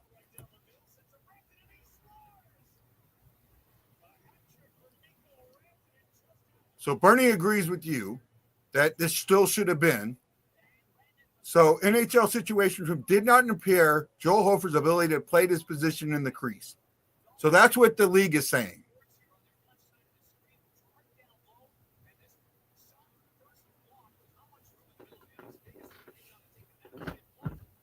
Right? John Hefner says, I do agree with Justin. I don't think he understands. Now put it on one player, not taking the extra blade before taking the shot. You're both right. John Jeffries, we need a meme of these two stats. It does, man. And Justin, thanks for coming on. Thanks for being my co-host. I really appreciate you and everything you do for the show. Are you ready for tomorrow night? Yeah, I should be. Right? I should be good to go. Well, I want to do the snapshot for it. So if you got topics that you want to talk about, send them my way so I can do the, the snapshots that I do with the pictures. Yeah. Right. I'd like to do some of those. We're going to talk about the week that was. When was the last time? When we haven't done a weekly show since John Hefner, so we've got about a week and a half to talk about. Chris Shockey, and again, it's going to go a long way, but the stick being impaired has been called before. I do agree with that.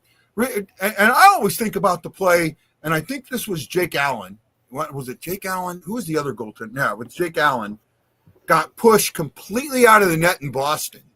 The guy was sitting on him. He gets up, they score a goal, and the league said that Allen didn't try and get back to the net. That's why it was a good goal. Right? I mean, I hate, I'll be honest, right here, right now, and we'll talk about it more tomorrow on the show. I hate the goaltender interference. Absolutely hate it. I hate it. I think that the rule needs to be fixed. Well, hold on. Here's Montgomery. Let's listen to Montgomery for a second.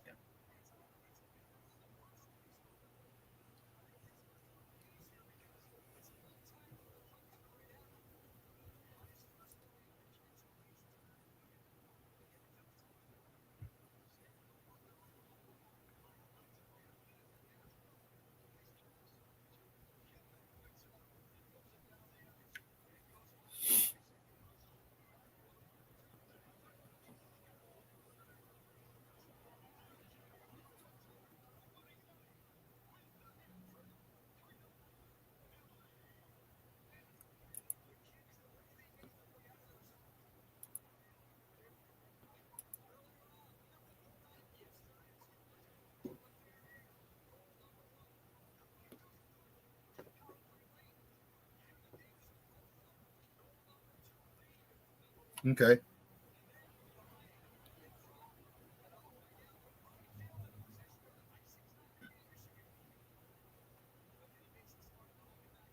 You guys can't hear that? Oh, okay. I don't know why you can't hear it. Oh.